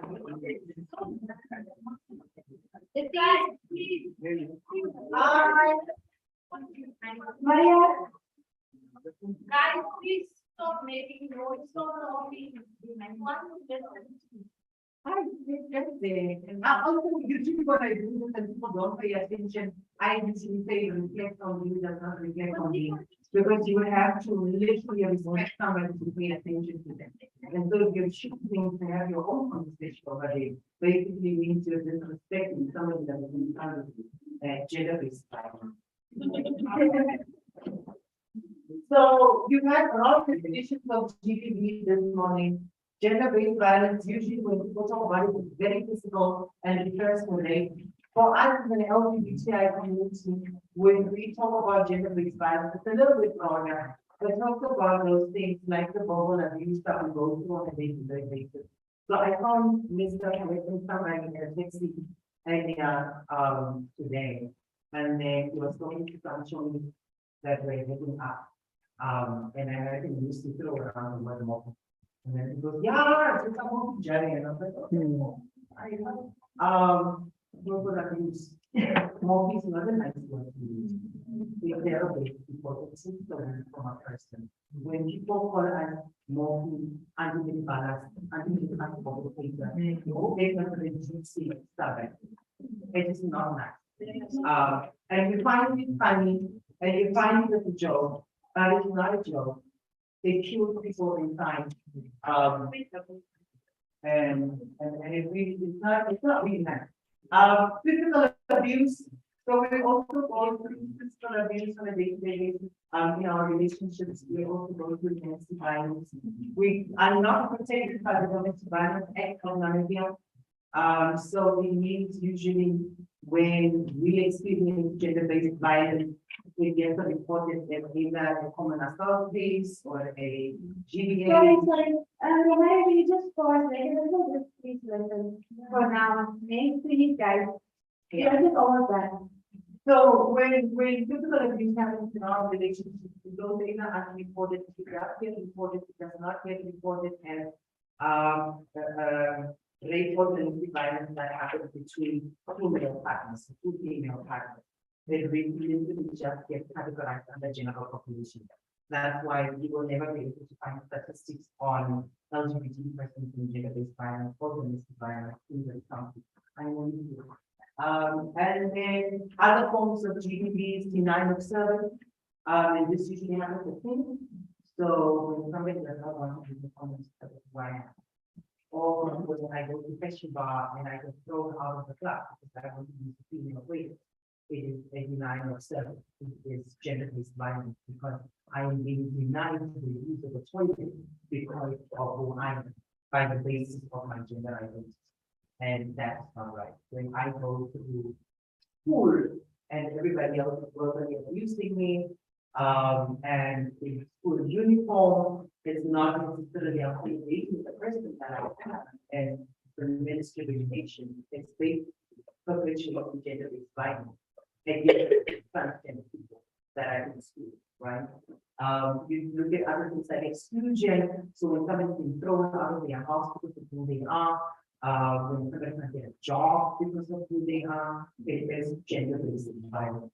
However, in this country, again, because HBV is meant to be physical, when we are actually we are going to be in some level of heterosexual cisgender relationships for which we are recognized.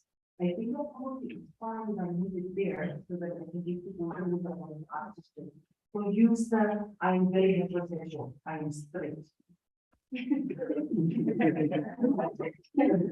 Yes, so usually people ask me that question. I am straight.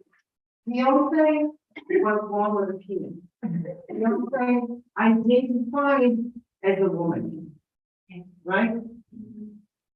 Beyonce, because she has transitioned, and this is transitioning, fits in this box as a transgender woman. If I go deeper into this box, they will make me a transsexual because I'm busy taking hormones to move my body to full female, right? So, sex, male. Gender, identity, woman. My gender expression, as you can see, very feminine.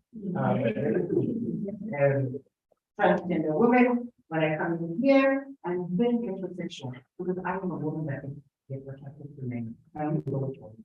I like that. That's it. And what I do here, then I do this. I don't know if you know, and I'm going to that I took private.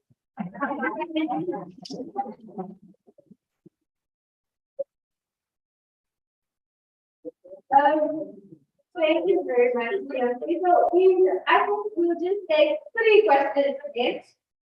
Just 3 questions because we are lagging behind time, guys. We want to go and they now times and what you can.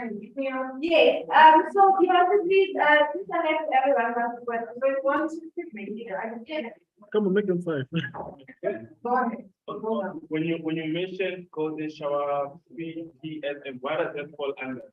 So those are sexual practices. Anybody can do it. Anybody can do that. I usually include this exercise in here to let people understand that it is just sex. This is just sex. Anybody can blow job somebody, sit on top of somebody,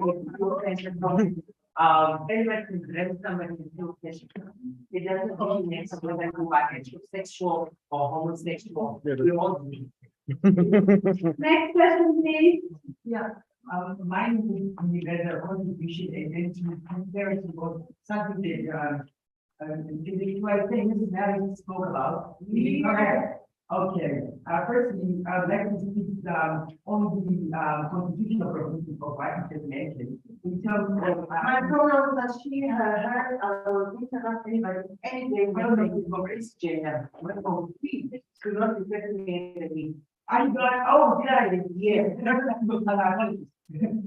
terms of the major amendments, if you are aware, last time we spoke to financial, Red Amendment of 2000, and then the new amendments that just been made in the National Assembly, and then in past actually, this Red Amendment also gives for the right of sex workers in Namibia. So they are also protected by the Constitution of the Republic of Namibia, because in the past, there was no such constitutional provision to the made. And again, this type of setting, I would like to encourage children to go to Namibia, not just the such engagement, but also to take such engagement to relevant authorities. Because in the parliamentary setting, there is what we call the committee stage, where such motions are sent into the draft level, and the investigations are made, and it's followed to the litigation that the deal was scrutinized before it was sent to National Council. And it's necessary to inform this house that this motion technically passed and it needs to be attended with major amendments that have been made to it. If I would like to recommend you before the time to go there and do this amendment. It is a broad spirit was passed and now, and again, the domestic violence. Just earlier in the year, I wanted to talk a table of motion, just to debate amendment, and we also think for the domestic violence that takes place in the setting where there are 2 parties. this was motivated by the incident that we saw with Mr. Gay, that he was by his partner, and then this is also the vision of the rating of the media. Then he is the if there is violence in same sex, he will get acknowledged. So it's not to tell you that we are representing the thing of modernizing, of accepting the gay people are in our society, the LGBTQ community is existing, and we need to respect them. So these are just the minor steps that we are taking to realizing and accepting and respecting you. We cannot just accept you, we need to respect you. Thank you very much.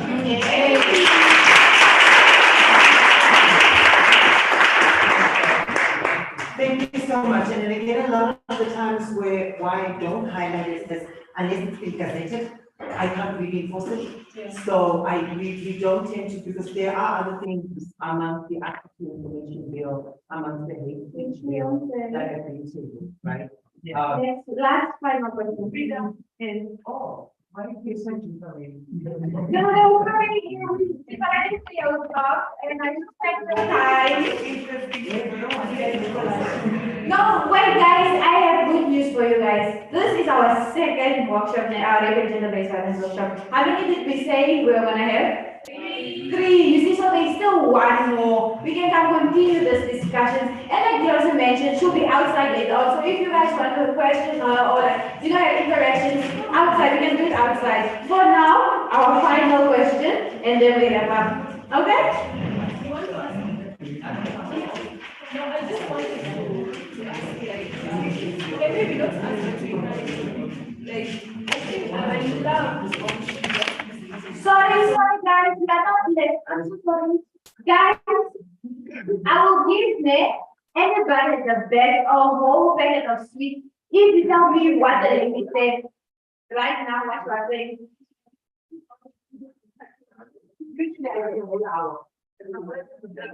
Yes, the packet of sweets. Anybody the bag, please tell me what the lady said. Yeah, maybe I'm not listening. Guys, man, I know you're all tired, me. Just making this. This is one kind of experience. Please.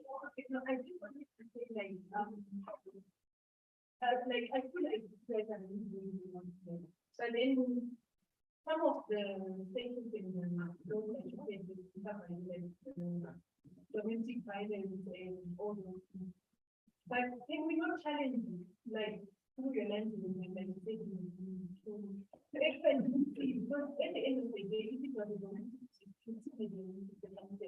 it doesn't matter if you go or gather and go. Like, is there like a time like when we can take challenges? So there's not a lot of advocacy that happens in the country at the moment. People are talking to very closely. You're going to have an engagement with the Minister of Gender on this side, the Minister of Traffic on that side. We are all trying to talk to the Minister of Safety and Security on this side. There's a lot of advocacy that's happening.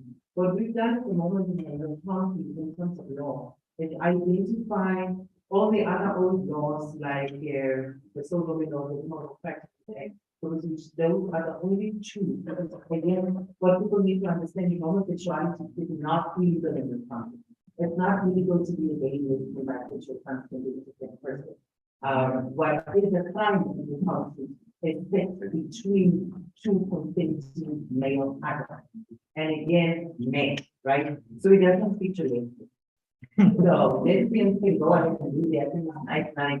Nobody will bother. The only problem is now. And marriage equality for all of us LGBT people is impossible because marriage equality in the country, marriage is defined for family. It's defined as a man and a woman of full age that come together to form a family. So until that definition is broad, there's nothing to do about it. Of course, that's what I'm saying. They say the laws in this country are very gender neutral. But when we say gender, it's gender in the spectrum of male and female, and does not make room for women like me. So, because we were that definition of God actually right? But there is quite a lot of advocacy at the moment. Parliament has the absolutely also thinking vote so that they remove those laws that criminalize same-sex between men. And there's other things that they criminalize in the end. So oral sex is a problem. Contraception is a problem. Sneezing is a problem. So they study the children, they support limiting people going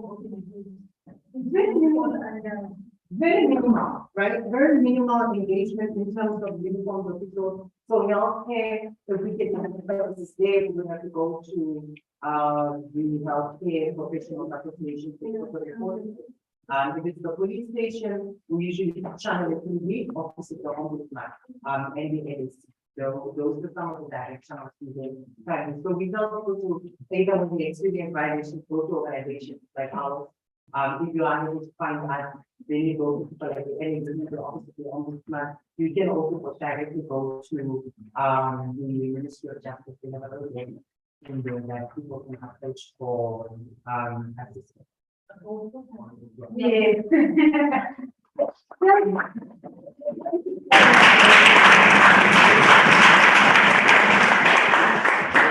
I see we don't want to go home, guys. Okay, so I believe Ambaji has been walking around giving everybody basic forms. So please do fill it out and please do include your full name, which is your name and surname. I don't want your nicknames, which is hashtag this boy or the lava boy or dripping juice. Please put your real name there and surname. And also please write a date.